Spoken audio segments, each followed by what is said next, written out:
Hello guys, आज जो drama मैं आपके लिए लेकर आई हूँ यह हद से ज़्यादा रुला देने वाला ड्रामा है। इसकी एंडिंग तो बहुत ही ज़्यादा ट्रैजिक है, लेकिन इस सारे ड्रामे में ऐसे बहुत से सीन हैं जो आपके आंसुओं को ख़त्म नहीं होने देंगे। तो जिन व्यूअर्स को ट्रैजिक स्टोरीज अच्छी नहीं लगती हैं वो इस वीडियो को स्किप कर सकते हैं, और जिनको इमोशनल स्टोरीज अच्छी लगती हैं वही इस वीडियो को देखें और देखने के बाद अपनी 2 से 3 रातों की नींद को डिस्टर्ब करते हैं। क्योंकि मैंने 2 दिन पहले ये स्टोरी देखी है तो अभी तक मैं इमोशनली मेंटली डिस्टर्ब हूँ। तो चलिए बिना टाइम वेस्ट किए स्टोरी की तरफ बढ़ते हैं। ड्रामे के स्टार्ट में हम देखते हैं हमारे ड्रामे की मासूम सी, प्यारी सी और अनफॉर्चुनेट सी, बदकिस्मत सी हीरोइन को। ये एक वेजिटेबल वेंडर होती है, यानी सब्जियों को बेचने का ये काम करती है। आज क्रिसमस नाइट का इवेंट होता है, हर तरफ फायरवर्क हो रहा होता है और ये सारा दिन सब्जी को सेल करके आ रही होती है। आज इसकी वेजिटेबल्स बहुत ही कम सेल होती हैं क्योंकि क्रिसमस का इवेंट जो होता है तो सब लोग बिजी होते हैं। इसकी वेजिटेबल्स को बाय करने के लिए कोई नहीं आता। बाहर सर्दी भी बहुत हो रही होती है, और मैं आपको ये भी बताती चलूँ कि ये एक क्रीपल लड़की होती है, यानी डिसेबल होती है। इसके एक पाँव काम नहीं करता, जिसको हम लंगड़ा भी कह सकते हैं। और ये फायरवर्क को देखकर बहुत ही ज्यादा खुश भी हो रही होती है। फिर ये अपने घर आ जाती है। आगे इसकी सुतेली माँ और बहन डिनर कर रही होती है। इसकी सुतेली माँ का नाम मैगन है और सुतेली बहन का नाम पैमला है। और हीरोइन का नाम मैं आपको बताना भूल गई थी, इसका नाम फेरिया होता है। इसे काफी ज्यादा भूख लगी हुई होती है, ये खाने की तरफ देखने लगती है। इसकी माँ इसको कहती है कि खाना तो मैं तुम्हें बाद में देती हूँ, पहले तो मुझे ये बताओ कि आज तुमने $5000 अर्न किए हैं सब्जियों को बेच कर के नहीं। वो अपनी माँ को थोड़े से पैसे देकर कहती है कि माँ, आज मैं $5000 तो अर्न नहीं कर सकी क्योंकि क्रिसमस की वजह से ज्यादा कस्टमर्स नहीं आए वेजिटेबल्स को बाय करने के लिए।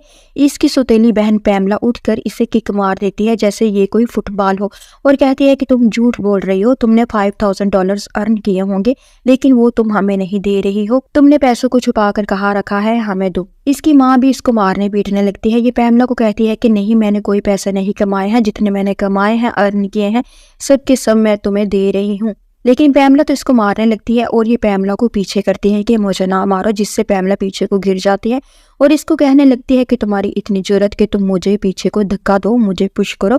और फिर वो इसको मजीद फर्दर मारना शुरू कर देती है। इसकी माँ जल्दी से आकर वो पैसे भी उठा लेती है जो इसने अर्न किए होते हैं और कहती है कि चलो निकलो हमारे घर से, जब तक तुम हमें बाकी के $5000 नहीं दे दोगी तब तक ना तो तुम्हें खाना मिलेगा और ना ही हम तुम्हें घर में रहने देंगे। पैमला जब इसे मार रही होती है तो इसका एक पेंडेंट उतर जाता है। ये इसको पकड़ने लगती है तो पैमला इसके हाथ पर अपना पाँव रखकर इसके हाथ को कुचलने लगती है और पेंडेंट खुद उठा लेती है। ये इसको कहती है कि प्लीज मेरा पेंडेंट मुझे वापस कर दो। पैमला इसे कहती है कि ठीक है, एक डील करते हैं, तुम पहले जो खाने में चिकन बोन्स बची हैं इनको डॉग की तरह लिक करना शुरू कर दो तो मैं तुम्हें पेंडेंट दे देती हूँ। वो रोते हुए कहती है कि मैं डॉग नहीं हूँ। पैमला बोन को उठाकर घर से बाहर फेंकती है और इसे भी खींचते हुए ये दोनों माँ बेटी जालिमाना तरीके से घर से बाहर निकाल देती है। बाहर बहुत ही ज्यादा सर्दी होती है। ये बाहर आते साथ ही कांपने लगती है। पैमला इसे जबरदस्ती नीचे से पकड़कर बोन खिलाने लगती है। यहाँ स्ट्रीट में एक और आदमी अपने डॉग को फीड कर रहा होता है और इधर पैमला भी इसे डॉग की तरह ही ट्रीट कर रही होती है। इनफैक्ट ये तो कहती है कि तुम तो डॉग से भी ज्यादा गई गुजरी हो। फिर ये दोनों माँ बेटी अंदर जाने लगती हैं। ये पैमला का पाँव पकड़ लेती है, टांग पकड़ लेती है और रिक्वेस्ट करती है कि प्लीज मुझे मेरा पेंडेंट दे दो। असल में ये पेंडेंट फेरिया की माँ का होता है, इसकी माँ की निशानी होती है और इसी पेंडेंट के थ्रू ये अपनी माँ को यानी बायोलॉजिकल माँ को और अपने बचपन के प्यार को ढूंढ सकती है। पैमला इसके हाथ पर फिर से अपना पाँव रख देती है और कहती है कि इस पेंडेंट को तुमने ऐसे संभाल कर रखा हुआ है कि जैसे इस पेंडेंट से तुम वाकई में अपनी बायोलॉजिकल माँ को ढूंढ सकती हो। वो तो अब तक तुम्हें भूल भी चुके हुए होंगे, 20 साल पहले तो तुम इनसे बिछड़ी थी, अब तो तुम इनको याद भी नहीं होगी। वो कहती है कि नहीं, मुझे पूरा यकीन है कि मेरी माँ और रॉल मुझे लाजमी ढूंढ लेंगे। राल उसी लड़के का नाम होता है जो इसके बचपन का प्यार होता है। ये सुनकर पैमला के दिल में पता नहीं इसके लिए कैसे थोड़ी सी सिंपैथी पैदा होती है, और शायद होती भी है कि नहीं, लेकिन ये इसका पेंडेंट इसको देखकर वहां से चले जाती है। मुझे तो लगा था कि ये इसको पेंडेंट शायद वापस ही नहीं करेगी। एनीवेज ये पेंडेंट को उठाकर अपने दिल में कहती है कि माँ और राल, मैं आप दोनों को ढूंढ रही हूँ। फिर यहाँ से सीन शिफ्ट हो जाता है और एक लड़के पर आ जाता है और ये लड़का राल ही होता है।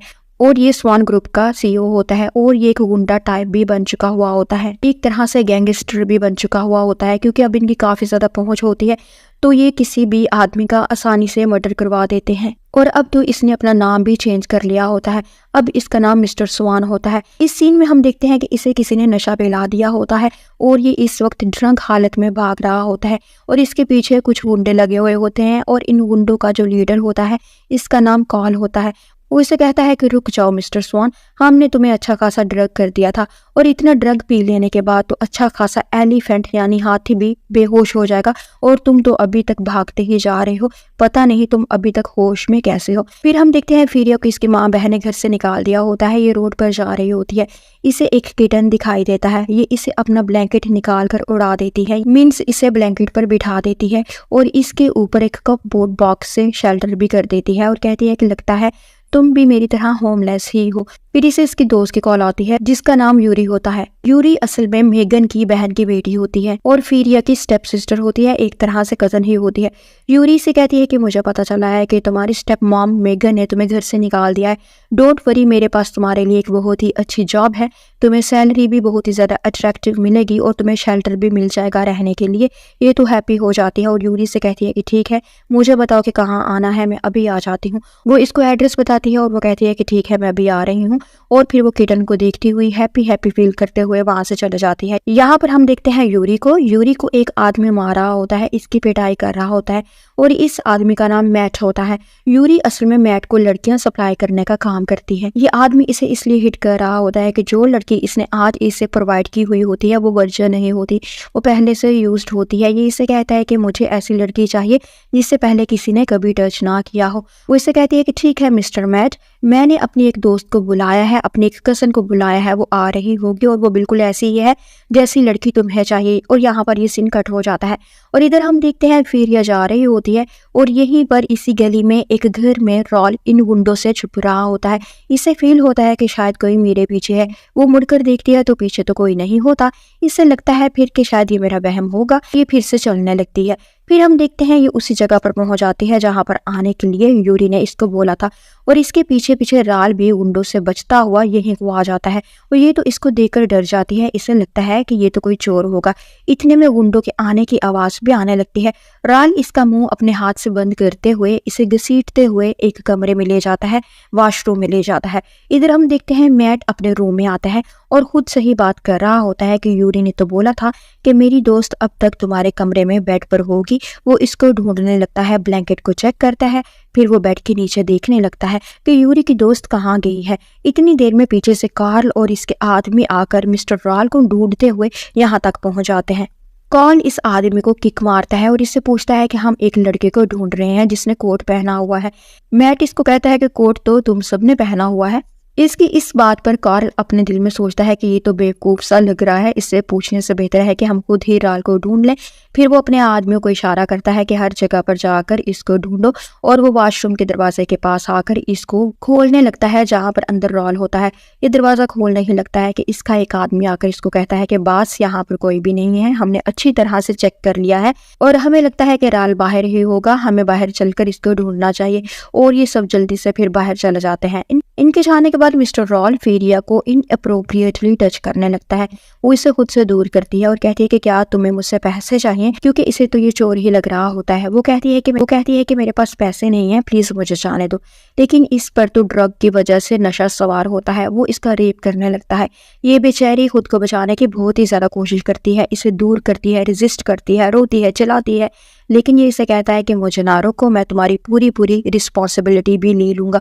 और वो इसे बाथटब में फेंक कर इसका रेप कर देता है और ये बेचारी रो रही होती है। इसने हाथ में वो ही पेंडेंट पकड़ा हुआ होता है और दिल ही दिल में अपने बचपन के प्यार को यानी राल को पुकार रही होती है कि आकर मुझे बचा लो। इसे तो पता ही नहीं होता कि जिस राल को ये पुकार रही होती है हेल्प के लिए, वो ही इसका रेप कर रहा होता है। और यहाँ से सीन पास्ट में शिफ्ट हो जाता है। यहाँ पर हमें दिखाया जाता है कि फेरिया के डैड ने राल को बांधा हुआ होता है और वो इसे हिट कर रहा होता है। ये इसको कह रहा होता है कि तुम्हारी जरूरत कैसी हुई यहाँ से भागने की, अगर मैं तुम्हें उस दिन ह्यूमन ट्रैफिकिंग वालों से बाय ना करता तो अब तक तुम पता नहीं कहाँ के कहाँ पहुंच चुके हुए होते। मैंने तुमको इनसे इसलिए बाय किया था, खरीदा था कि मैं तुम्हें अपना बेटा बनाकर अपने घर पर रख सकूं। और तुम यहाँ से भागने की कोशिश कर रहे हो। इतने में फेरिया भी वहां पर आ जाती है और अपने डैड को कहती है कि डैड प्लीज राल को ना मारो। इसका डैड तो इससे भी मारने लगता है। वो कहता है कि तुम्हारी इतनी हिम्मत कैसे हुई कि तुम मुझे इसे मारने से रोको, अब मैं तुम्हें भी हिट करूंगा, तुम्हें भी नहीं छोड़ूंगा, और इसको भी मारने लगता है। फेरिया की माँ फिर आकर अपने हस्बैंड को रोकने लगती है तो ये इससे भी मारने लगता है और कहता है कि अगर तुम मुझे एक बेटा पैदा करके देती तो मैं कभी भी इस लड़के को ना खरीदता, लेकिन तुमने तो मुझे बेटी पैदा करके दी, आज मैं इस बेटी को भी जिंदा नहीं छोड़ूंगा और इस लड़के को भी मैं जिंदा नहीं छोड़ूंगा। फेरिया की माँ राल और फेरिया को कहती है कि तुम दोनों यहाँ से जल्दी से भाग जाओ वरना ये तुम दोनों को मार डालेगा। फेरिया जल्दी से राल के हाथ को खोलती है और ये दोनों वहां से भाग जाते हैं और थोड़ा सा भागने के बाद फेरिया तो गिर जाती है और राल से कहती है कि तुम अब भाग जाओ, तुम्हारी जान को तो ज्यादा खतरा है, मेरे बाबा तुम्हें नहीं छोड़ेंगे, मुझ में चलने की अब हिम्मत नहीं है। वो कहता है कि मैं तुम्हें छोड़कर तो बिल्कुल भी नहीं जाऊंगा और वो इसे अपनी कमर पर बैक पर उठा लेता है। और यहाँ पर हम देखते हैं फेरिया की माँ को इसका डैड मार पीट रहा होता है, लेकिन वो इसका रास्ता रोक रही होती है ताकि ये बच्चों तक ना पहुंच सके। फिर हम देखते हैं थोड़ा सा भागने के बाद ये दोनों गिर जाते हैं। इस बार फेरिया इसे अपनी कसम देती है और कहती है कि तुम यहाँ से चले जाओ, मैं पुलिस स्टेशन में जाकर इनकी हेल्प लेकर अपनी जान बचा लूंगी।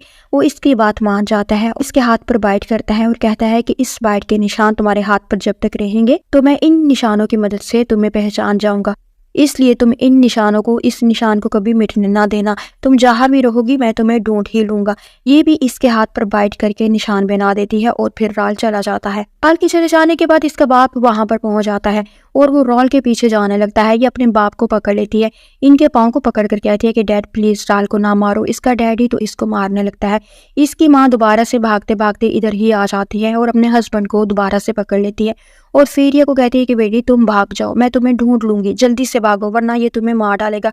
फेरिया भाग जाती है और फिर इसकी माँ इसके डैड को पकड़ कर रखती है और यहाँ पर ये सीन कट हो जाता है। फिर हम देखते हैं ये हमें फिर से एक पास्ट का सीन दिखाया जाता है जो इस वाले सीन से पहले वाला सीन होता है जहाँ पर फेरिया का डैडी राल को मार रहा होता है। ये सीन इस सीन से पहले का होता है जो अभी हमें दिखाया जा रहा है कि राल फेरिया को एक स्टोन तोड़कर बैंडेड बना कर देता है और कहता है कि इसका एक पार्ट तुम अपने पास रखो और दूसरा हिस्सा मैं अपने पास रखूंगा और ये हम दोनों के पास एक दूसरे की निशानी है। और यहाँ से सीन फिर से प्रेजेंट में शिफ्ट हो जाता है। हम देखते हैं फेरिया तो बेड पर पड़ी हुई बहुत ही ज्यादा रो रही होती है और इसका बैंडेड भी इसके सामने ही पड़ा हुआ होता है और यहाँ पर मिस्टर राल उठता है। ये अपने बैंडेड को पकड़कर अपने बचपन के प्यार को यानी फेरिया को याद करता है और बैंडेड को फिर अपनी शर्ट में रख लेता है। फिर वो इस लड़की की तरफ देखता है जिसका इसने ड्रग के नशे में होने की वजह से रेप कर दिया होता है। ये बहुत ही ज्यादा रो रही होती है। इसे अपनी गलती का एहसास तो हो जाता है कि इसने इस लड़की के साथ बहुत ही बुरा किया है। वो ब्लैकेट को हटाता है और इससे कहता है कि तुम रोना बंद कर दो, फिक्र ना करो, मैं तुम्हारी पूरी रिस्पॉन्सिबिलिटी लेने को तैयार हूँ। वो कहती है कि मुझे तुम्हारी कोई बात नहीं सुननी है, तुम दफा हो जाओ यहाँ से। वो भी आगे से कोई बात नहीं करता है और वहां पर पड़ा हुआ एक कार्ड उठाता है जिस पर यूरी का नाम लिखा हुआ होता है और इसको लगता है कि शायद इस लड़की का नाम यूरी है। वो इस कार्ड के साथ अपनी रिंग को उतार कर रख जाता है और बाहर आकर अपने असिस्टेंट को कॉल करता है और कहता है कि क्या तुमने अभी तक मेरी बचपन की दोस्त, मेरे बचपन के प्यार वीनिया को नहीं ढूंढा। असल में फेरिया का नाम बचपन में वीनिया होता है, इसने भी इसकी स्टेप माँ ने इसका नेम चेंज कर दिया होता है और अब इसका नाम फेरिया होता है। ये अपने असिस्टेंट को कॉल करके कहता है कि तुमने अभी तक वीनिया को नहीं ढूंढा है, अपने साथ कुछ और भी आदमी इन्वॉल्व करो, टीम अप करो और जितनी जल्दी हो वीनिया को ढूंढकर मेरे पास लेकर आ। और फिर ये याद करता है कि आज 20 साल हो चुके हैं तुम्हें मुझसे और अपनी माँ से बिछड़े हुए। वीनिया तुम कहाँ होगी, किस हाल में होगी, क्या तुम जिंदा भी होगी कि नहीं होगी।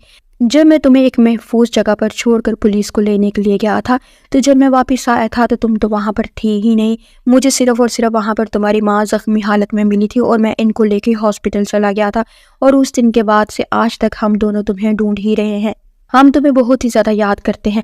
और फिर ये दोबारा से अपने असिस्टेंट को कॉल करता है और कहता है कि मैं फलां जगह पर हूँ, यहाँ पर एक लड़की है, इसने रात को मेरी हेल्प की है। किसी के साथ ज़बरदस्ती करना या मर्जी से फिजिकल हो जाने को शायद ये लोग हेल्प कहते होंगे। एनीवेज ये अपने असिस्टेंट को कहता है कि इस लड़की की हेल्प की जाए और इसे जो जो चाहिए इसे प्रोवाइड भी करे। फिर अगले सीन में हम देखते हैं यूरी आती है और वो इसे थप्पड़ मार देती है और कहती है कि तुमने रात को मिस्टर मैट को हैप्पी क्यों नहीं किया, अब निकलो यहाँ से। और वो इसको मार पीट कर वहां से निकाल देती है। यहाँ से मिस्टर स्वान का असिस्टेंट आ जाता है, सामने ही ये गिरी हुई होती है। असिस्टेंट को लगता है कि शायद ये वही लड़की है जिसके बारे में मिस्टर स्वान ने मुझे बोला है कि इसका ख्याल रखना है। वो फीरिया को कहता है कि हमें मिस्टर स्वान ने भेजा है कि हम तुम्हारी हेल्प करें, क्या तुम ही वो लड़की हो ना जिसने मिस्टर स्वान के साथ रात बिताई है। वो वहां से कुछ भी बोले बिना जाने लगती है। ये इसे बड़े गौर से देख रहे होते हैं कि ये तो क्रिपल है, हमारा बॉस इसे कैसे लाइक कर सकता है, कैसे टच कर सकता है, ये तो लंगड़ी है। असिस्टेंट कहता है कि अगर बॉस ने इसे टच कर भी लिया होगा तो कोई बात नहीं है, शादी तो वो सिर्फ और सिर्फ अपनी चाइल्डहुड लवर के साथ ही करेगा, हमें तो फिलहाल इस लड़की की हेल्प करनी चाहिए। वो इनकी बातों को सुन रही होती है और वहां से जाने लगती है। ये आदमी इसको रोकते हैं और कहते हैं कि रुक जाओ, अब तुम हमारे बास की रिस्पॉन्सिबिलिटी हो। वो कहती है कि नहीं, तुम लोगों को कोई मिसअंडरस्टैंडिंग हुई है, मैं तुम्हारे बास के साथ नहीं थी, रात को वो कोई और ही होगी। और दिल ही दिल में कहती है कि मैं कभी तुम्हारे बास को माफ नहीं करूंगी, जो इसने मेरे साथ किया है मैं इसके लिए इसे कभी माफ नहीं करूंगी। इसने मेरा रेप किया है, अब मैं इसकी फेवर को कबूल करके एक्सेप्ट करके इसके गुनाह को कम नहीं करने दूंगी। और यहाँ पर हम देखते हैं यूरी को मिस्टर स्वान की रिंग अपने कार्ड के साथ रखी हुई मिलती है और ये सोचने लगती है कि ये रिंग किसकी होगी। और फिर इसको खुद से ही समझ आने लगती है कि ये तो वही मिस्टर स्वान है जो हमारे सिटी का सबसे वेल एस्टेब्लिश्ड बिजनेसमैन है और शायद इसने फेरिया के साथ नाइट स्पेंड की है और अब ये रिस्पॉन्सिबिलिटी को लेते हुए फेरिया के लिए ही ये रिंग यहाँ पर रख कर गया है। और यहाँ पर ये सीन कट हो जाता है। अगले सीन में हम देखते हैं 1 महीना गुजर चुका हुआ होता है। ये पूरे 1 महीने से जगह जगह पर धक्के खा रही होती है, रोड पर सोकर ये गुजारा करती है। एक दिन ये उसी जगह से गुजर रही होती है जहाँ पर इसने किटन को देखा था, तो वहां पर तो किटन होती ही नहीं है। ये तो परेशान हो जाती है कि किटन कहाँ गई है। ये इधर उधर देखने लगती है ताकि किटन को ढूंढ सके, लेकिन वो इसको कहीं दिखाई नहीं देती। तभी इसे इसकी मॉम की कॉल आ जाती है, यानी मैगन की कॉल इसको आ जाती है। वो इसको कहती है कि बेटा तुम जल्दी से घर आ जाओ, मैंने तुम्हारा फेवरेट फूड बनाया है और आई एम वेरी सॉरी बेटा कि मैंने उस रात तुम्हारे साथ बहुत ही ज्यादा मिसबिहेव किया था, रूडली बिहेव किया था, तो मुझे माफ कर दो और जल्दी से घर आ जाओ। ये भी सोचती है कि बाहर बहुत ही ज्यादा सर्दी हो रही है, मुझे कुछ गर्म कपड़े चाहिए होंगे, घर जाकर मैं कपड़ों को ले लेती हूँ।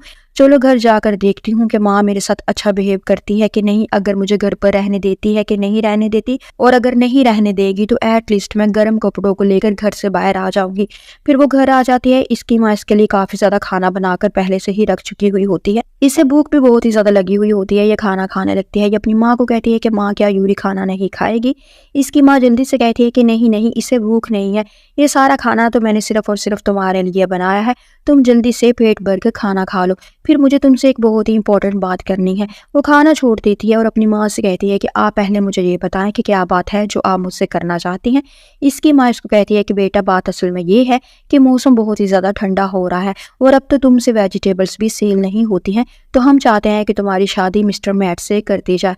ये कहती है कि माँ आप ये क्या कह रही हैं, मिस्टर मैट तो एक तरह से जानवर है, 3 लड़कियों की इसके साथ शादी हो चुकी है और तीनों की तीनों लड़कियां मर चुकी हैं। आप और यूरी क्या चाहते हैं कि मैं भी मर जाऊं? इसकी माँ कहती है कि तुम्हारे बदले में मिस्टर मैट हमें $80,000 दे रहा है और अगर हमें तुम्हारे बदले में $88,000 मिल भी जाते हैं तो हमें क्या, तुम जिंदा रहो या मर जाओ, हमें इससे कोई भी लेना देना नहीं है। इतनी देर में मिस्टर मैट भी पैमला के साथ वहां पर आ जाता है और ये तो इसको देखकर बहुत ही ज्यादा खुश हो रहा होता है। वो इसको कहता है कि हो तो तुम लंगड़ी ही, क्रीपल ही, लेकिन तुम हो बहुत ही ज्यादा खूबसूरत और मैं तो कब से, जब से मैंने तुम्हें देखा है मैं तो तुम्हारे लिए तड़प रहा हूँ और आज की रात तो मैं तुम्हें अपना बना ही लूंगा।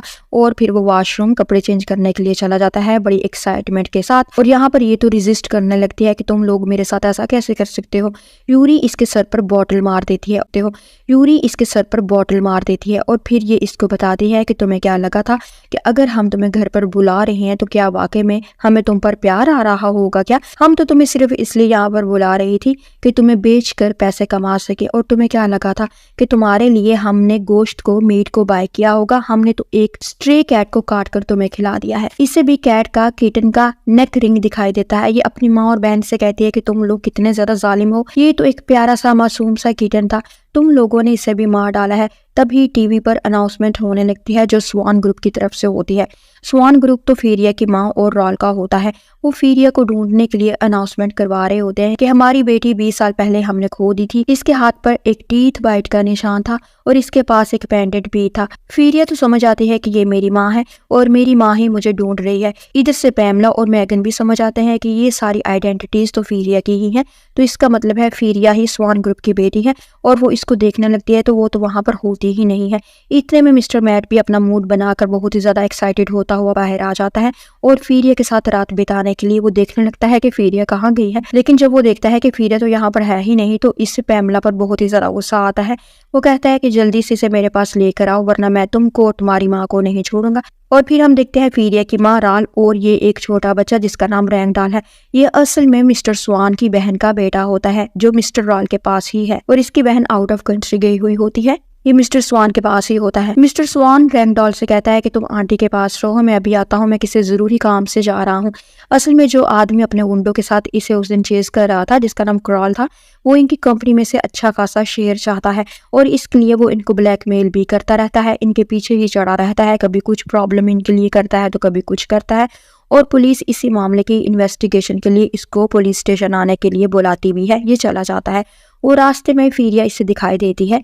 फीरिया भी इसकी तरफ देखने लगती है। दोनों एक दूसरे को बड़े गौर से देख रहे होते हैं और ये दोनों एक दूसरे को नहीं पहचानते हैं। यहाँ पर मैं आपको बताती चलूं कि जब इसने फीरिया का रेप किया था तो उस वक्त उस कमरे में वॉशरूम में अंधेरा था, इसकी वजह से ये दोनों ही एक दूसरे के फेस को नहीं देख पाते हैं। और मॉर्निंग में भी जब मिस्टर स्वान ने इससे बात करने के लिए इसके ऊपर से ब्लैंकेट को उठाया था तो ना तो इसने मिस्टर स्वान के फेस की तरफ देखा था और ना ही मिस्टर स्वान इसके फेस की तरफ देख पाया था क्योंकि इसका फेस नीचे को था, एक तरह से हाफ कवर्ड ही था। तो अब ये दोनों एक दूसरे को देखते हैं तो बड़े गौर से देखना शुरू कर देते हैं।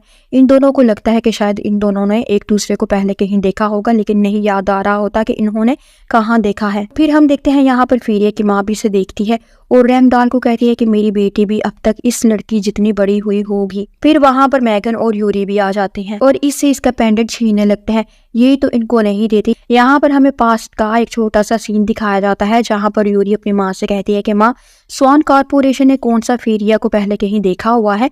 20 साल पहले तो ये गुम हुई थी और अब तो ये बड़ी हो चुकी हुई है और अगर हम इसके हाथ से टीथ बाइट का निशान मिटा देते हैं और इससे पेंडेंट भी ले लेते हैं तो मैं स्वान ग्रुप की बेटी बनकर इनके सामने चले जाऊंगी तो फिर इनकी सारी दौलत मेरी हो जाएगी। इसकी माँ को भी इसका ये आइडिया बहुत ही ज्यादा अच्छा लगता है, वो खुश हो जाती है और सीन फिर से प्रेजेंट में आ जाता है। ये दोनों माँ बेटी इसीलिए इससे इसका पेंडेंट छीन रही होती हैं। फिर ये पैमला के हाथ पर बैठ करके वहां से भाग जाती है। मेगन कहती है बेटा डोंट वरी, ये हमसे भागकर कहाँ जाएगी, मैं अभी टैक्सी के थ्रू इसको चेस करती हूँ। इधर हम देखते हैं मिस्टर स्वान को यूरी की तरफ से कॉल आती है। वो इसको कहती है कि मैं आपसे मिलना चाहती हूँ और वो इसको कोई एड्रेस देती है और कहती है कि जितनी जल्दी हो आप इस एड्रेस पर पहुंच जाए। वो कहता है कि ठीक है लेकिन क्या बात है? वो कहती है कि ये तो बात मैं आपको मिलकर ही बताऊंगी, आप प्लीज जल्दी से इस एड्रेस पर पहुंच जाए। ये भी न्यूज को देख चुकी हुई होती है और ये इसको ये भी कहती है कि जिस लड़की को ढूंढने की आप कोशिश कर रहे हैं मैं जानती हूँ कि वो लड़की आपको कहाँ मिलेगी। ये इसको कहता है कि ठीक है, अगर ये इन्फॉर्मेशन जो तुम मुझे देना चाहती हो मिलने के बाद अगर वो इन्फॉर्मेशन करेक्ट ना हुई तो देख लेना तुम्हारी खैर नहीं होगी। वो कहती है ऐसा बिल्कुल भी नहीं होगा, मेरी इन्फॉर्मेशन बिल्कुल करेक्ट होगी, आप फलान जगह पर पहुंच जाए। फिर हम देखते हैं इनकी गाड़ी के सामने फीरिया आ जाती है और गिर जाती है। मिस्टर स्वान जल्दी से बाहर आता है। इसका नाम मिस्टर स्वान भी है और रॉल भी है। टंग स्लिप हो जाने की वजह से मैं कभी इसका नाम मिस्टर स्वान ले रही हूँ और कभी मैं रॉल ले रही हूँ। एनीवेज मिस्टर स्वान जल्दी से बाहर आता है, इसे उठाता है तो इसे देखकर इसको याद आता है कि ये तो वही लड़की होगी शायद जिसके साथ मैंने उस रात फोर्सफुली सेक्स किया था। लेकिन फिर ये सोचता है कि नहीं ये लड़की वो नहीं होगी। ये इसके चेहरे को ठीक तरह से नहीं देख पाया था इसलिए अभी ये पहचान भी नहीं पाता है।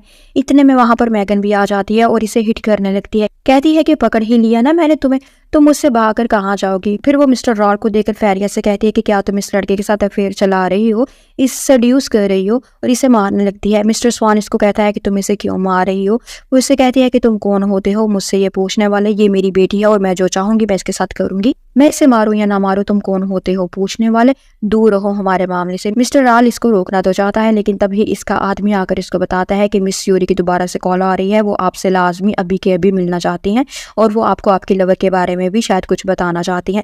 वो चला जाता है यहाँ से और यहाँ पर मेगन इसे कहती है कि अब मैं देखती हूँ कि तुम्हें मेरे हाथों से कौन बचाता है, और वो ये कहकर एक ईंट को उठाकर इसके हाथ पर से बाइट के निशान को मिटाने के लिए बार बार इसकी कलाई पर ईंट मारती है। मिस्टर स्वान जब ये देखता है तो फिर वो भागता हुआ आ जाता है और आकर इसको जोरदार थप्पड़ मारकर गिरा देता है और फीरिया को उठाकर जल्दी से ये हॉस्पिटल लेकर चला जाता है। फीरिया का पेंडेंट वहीं पर गिर जाता है। मेगन जल्दी से इसको उठा लेती है, तभी वहां पर यूरी भी आ जाती है और पेंडेंट को देखकर तो बहुत ही ज्यादा खुश हो जाती है और अपनी माँ से कहती है अब बस मेरे हाथ पर टीथ बाइट का निशान बनना बाकी है, मैं पूरी तरह से स्वान कॉर्पोरेशन की बेटी बनने के लिए अब तैयार हूँ।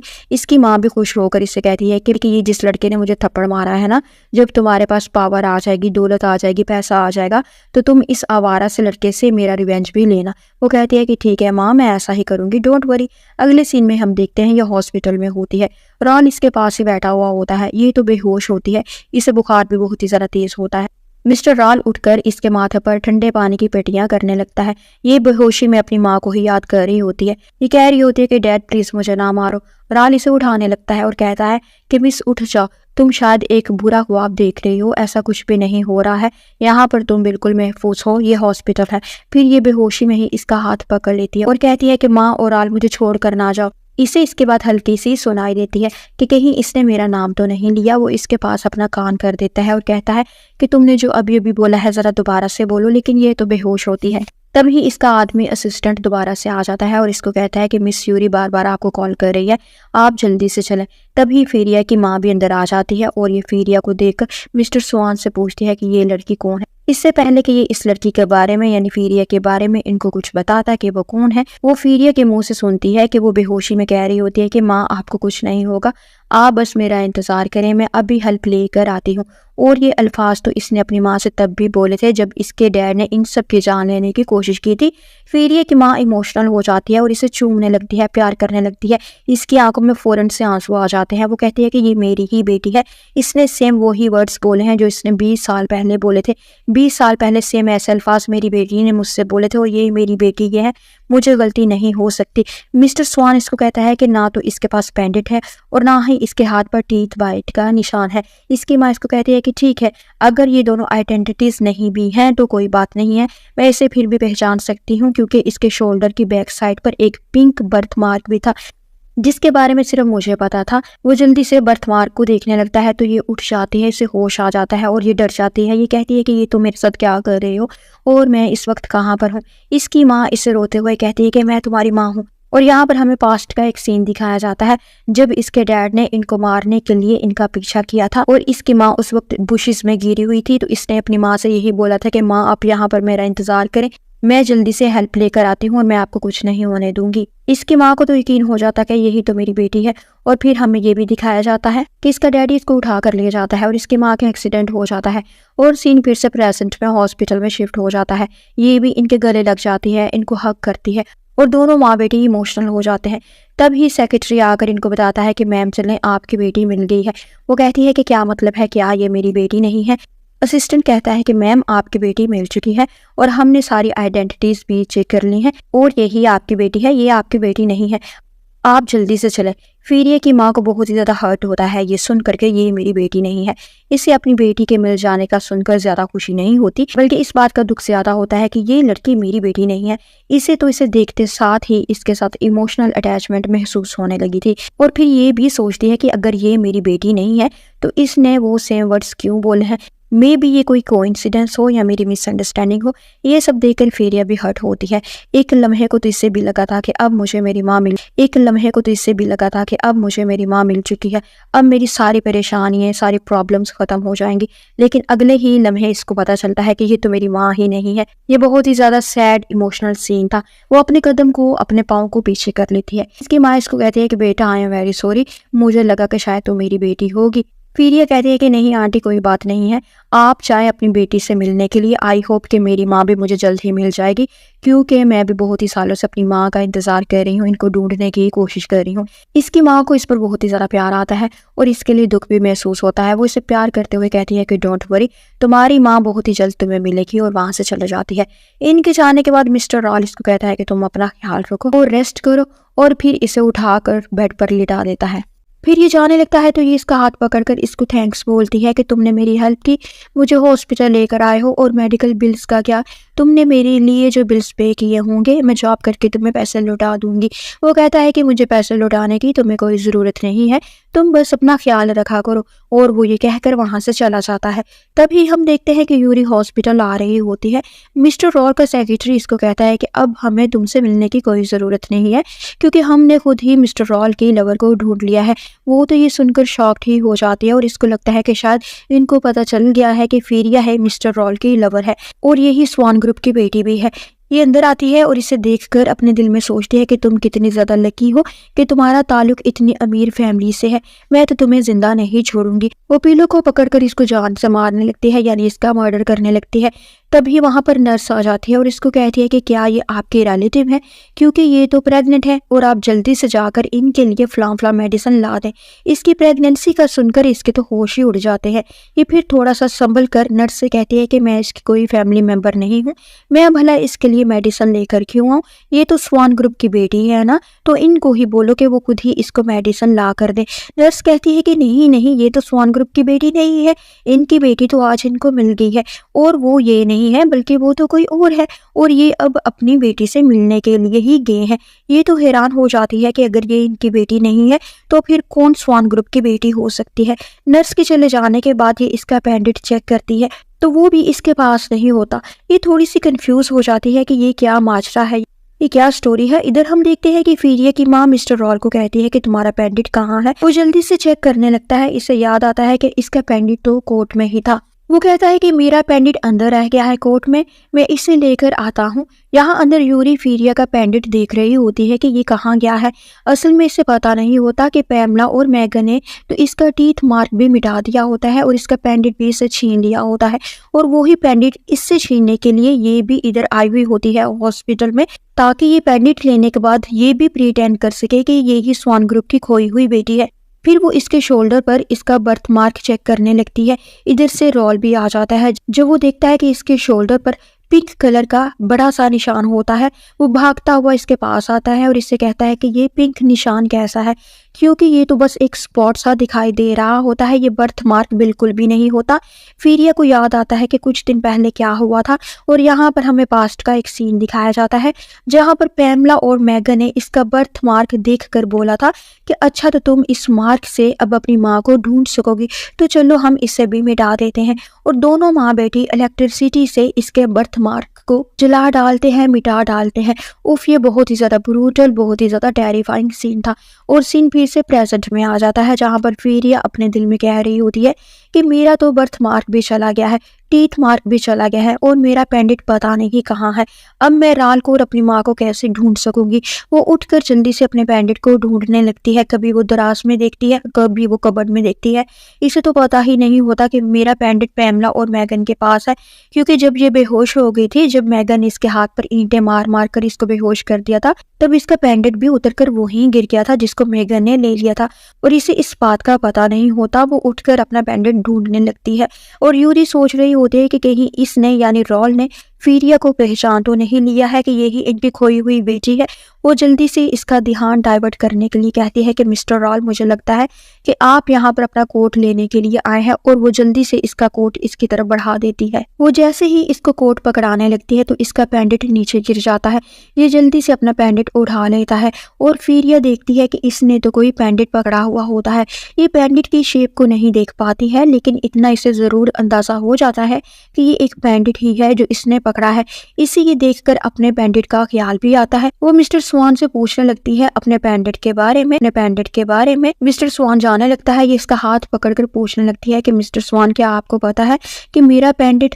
अभी वो इतना ही कह पाती है कि यूरी इससे लात मार देती है कि तुम्हारी इतनी हिम्मत कैसे हुई कि तुम मिस्टर स्वान को टच करो, और वो इसे इसकी बात को पूरा करने से रोक देती है। इतने में सेक्रेटरी आ जाता है और वो मिस्टर स्वान को कहता है कि सर जल्दी करें, मिस क्वीन आपका वेट कर रही हैं। और मिस क्वीन फीरिया की माँ का ही नाम होता है, जिसे मैं बताना पहले भूल गई थी। ये जाने लगता है तो फीरिया इसको फिर से पकड़कर रोकने लगती है। अब की बार फिर से यूरी इसे धक्का दे देती है और कहती है कि पीछे उठो, तुम क्यों बार बार मिस्टर स्वान को टच कर रही हो। मिस्टर स्वान तो फीरिया को संभालने लगता है, लेकिन असिस्टेंट कह देता है कि सर आप क्यों अपना टाइम वेस्ट कर रहे हैं, क्या आपको याद नहीं कि आज आपने अपनी लवर से मिलने के लिए जाना है। वो एक नजर फीरिया को देखता है और फिर वहां से चला जाता है। यूरी इसके पीछे पीछे आती है और इसको बताती है कि मिस्टर स्वान, मैं जानती हूँ कि आप मुझसे नाराज है, क्योंकि मैं आपको बार बार कॉल जो कर रही थी, आपको आपकी खोई हुई लवर के बारे में मुझे कुछ बताना था, और जैसा कि अब आपको आपकी लवर मिल भी चुकी है और अब आप इससे मिलने के लिए जा भी रहे हैं, तो आपको लग रहा होगा कि जो भी इन्फॉर्मेशन मैंने आपको देना थी वो झूठी होगी, लेकिन मैं झूठ नहीं बोल रही थी। मुझे वाकई में पता है कि आपकी लवर कौन है, लेकिन अब इस बात को छोड़े, अब तो मैं आपको कुछ और ही बताना चाहती हूँ जो कि बहुत ही ज्यादा इंपॉर्टेंट है, और वो ये कि मैं प्रेग्नेंट हूँ। आपने उस रात ड्रंक हालत में जिस लड़की को टच किया था वो कोई और नहीं थी बल्कि मैं ही थी, और यूरी मेरा ही नाम है। यूरी को लगता है कि ये तो नशे में होगा, उस रात तो शायद इसको फेस याद नहीं होगा कि ये किस लड़की के साथ इंटीमेट हुआ था। ये अपनी तरफ से बड़ी चालाक और बड़ी होशियार बन रही होती है, लेकिन मिस्टर स्वान को तो पता होता है कि वो लड़की ये तो बिल्कुल भी नहीं थी, क्योंकि ये फेरिया को देखकर इसे थोड़ा बहुत रिकॉग्नाइज कर ही चुका होता है। लेकिन इसके दिल में अभी भी डाउट होता है कि शायद ये फेरिया वही लड़की हो जिसके साथ में उस साथ इंटीमेट हुआ था, और शायद ये भी हो सकता है कि ये वो लड़की ना हो। लेकिन यूरी को देखकर तो ये बिल्कुल समझ आता है कि ये तो वो लड़की हो ही नहीं सकती है जिसके साथ मैंने रात बिताई थी। वो इसे कहता है कि तुम्हारी इतनी वर्थ ही नहीं कि तुम मेरे बेबी को पैदा कर सको, और अगर तुम वाकई में प्रेग्नेंट हो भी चुकी हो और मेरे बेबी को तुम पैदा करने वाली हो तो कोई बात नहीं, मैं तुम्हें पैसे दे देता हूँ, तुम जाकर अबॉर्शन करवा लो, क्योंकि मुझे मेरा बच्चा तुमसे नहीं चाहिए। और वो गुस्से से वहां से चला जाता है। यूरी को तो फीरिया पर बहुत ही ज्यादा गुस्सा आ रहा होता है कि अगर मिस्टर स्वान ने दोबारा मुझे रिजेक्ट किया ना तो मैं तुम्हें जिंदा नहीं छोड़ूंगी। फिर हम देखते हैं क्वीन और मिस्टर स्वान बहुत ही एक्साइटमेंट के साथ अपनी खोई हुई बेटी से मिलने के लिए जा रहे होते हैं। इसका नाम वीनिया था जब ये खोई थी, तो अब ये इसको वीनिया के नाम से ही जानते होते हैं। अब तो वीनिया की माँ ने इसका नाम चेंज करके फीरिया रख दिया होता है, इसकी स्टेप माम ने इसका नाम चेंज कर दिया होता है और फीरिया रख दिया होता है। ड्राइवर को वीनिया की तरफ से कॉल आती है कि मैं आज आपसे नहीं मिल सकती हूँ क्योंकि मुझे कोई जरूरी काम आन पड़ा है, मैं कुछ दिनों तक जब मेरे पास टाइम होगा आपको खुद ही इन्फॉर्म कर दूंगी। क्वीन कहती है कि कोई बात नहीं, मैं वेट कर लेती हूँ। मुझे लगता है कि जितनी एक्साइटेड मैं हूँ अपनी बेटी से मिलने के लिए, शायद वो इतनी ज्यादा एक्साइटेड नहीं है, लेकिन कोई बात नहीं, इट्स ओके, मैं अपनी बेटी के लिए वेट कर लेती हूँ, और मुस्कुराने लगती है। मिस्टर स्वान कहता है कि ठीक है, मैं वापस हॉस्पिटल जाना चाहता हूँ, उसी लड़की के पास। ये फीरिया की ही बात कर रहा होता है। इसकी माँ इसको कहती है, क्वीन इसको कहती है कि हाँ तुम जाओ, मुझे भी ये लड़की बहुत ही ज्यादा प्यारी, बहुत ही मासूम लगी थी। रैंक डाल की तो बर्थडे भी आ रही है ना, तो क्यों ना तुम इस लड़की को बर्थडे के लिए इनवाइट भी कर दो। मिस्टर स्वान तो पेंडेंट को ही देखे जा रहा होता है, और जैसे जैसे ये पेंडेंट को देखता है इसे पता नहीं क्यों फीरिया की बहुत ही ज्यादा याद आने लगती है। वो इस लड़की के बारे में सोचने लगता है। इसको तो पता ही नहीं होता कि यही इनकी वीनिया है, लेकिन इसके मन को तो पता होता है कि यही वो लड़की है जिसे ढूंढने के लिए इतने सालों से ये परेशान हो रहे हैं। फिर हम देखते हैं ये हॉस्पिटल में आता है, तो इससे पता चलता है कि फीरिया तो वहां से चले गई हुई होती है। ये नर्स से पूछता है कि ये लड़की कहाँ गई है। नर्स इसको बताती है कि सर वो तो चले गई है, लेकिन मिस यूरी आपके लिए ये एक नोट लिख कर दे कर गई है। ये पढ़ता है, नोट में लिखा होता है कि मिस्टर स्वान, मैं आपसे बहुत ही ज्यादा प्यार करने लगी हूँ, और मैं आपके होने वाले बच्चे की माँ भी हूँ, और मैं आपके बच्चे को नहीं मारूंगी, अबॉर्शन नहीं करवाऊंगी, और मैं आपका फलां फलां होटल में इंतजार करूंगी, आप फलां फलां टाइम पर आ जाना। ये नोट देखकर पढ़कर इसका तो मूड ऑफ हो जाता है, और यहाँ पर ये सीन कट हो जाता है। अगले सीन में हम देखते हैं फीरिया अपना वेजिटेबल का एक स्टॉल लगाती है, और इस स्टॉल पर ये अपना नाम वीनिया ही रखती है, जो इसकी माँ ने, इसकी जो बायोलॉजिकल माँ थी, उसने रखा हुआ था। और इसने कुछ पेपर्स पर एडवर्टाइजिंग के तौर पर पेंडेंट की पिक को और अपनी पिक को प्रिंट करवा दिया होता है। जो कोई भी इससे वेजिटेबल को बाय करने के लिए आता है, ये इससे वो पेपर भी पकड़ाती जाती है, ताकि कोई तो सोर्स बन जाए जिसके थ्रू ये अपनी माँ तक पहुंच सके। फिर हम देखते हैं यूरी एक गुंडे को कुछ पैसे देकर कहती है कि जाकर फीरिया का वेजिटेबल का जो स्टॉक है इसको तोड़ डालो, और इसे हरास भी बहुत ही ज्यादा करो और थ्रेट भी करो, और इसे इतना ज्यादा डराओ धमकाओ कि ये सिटी को ही छोड़कर वो भाग जाए।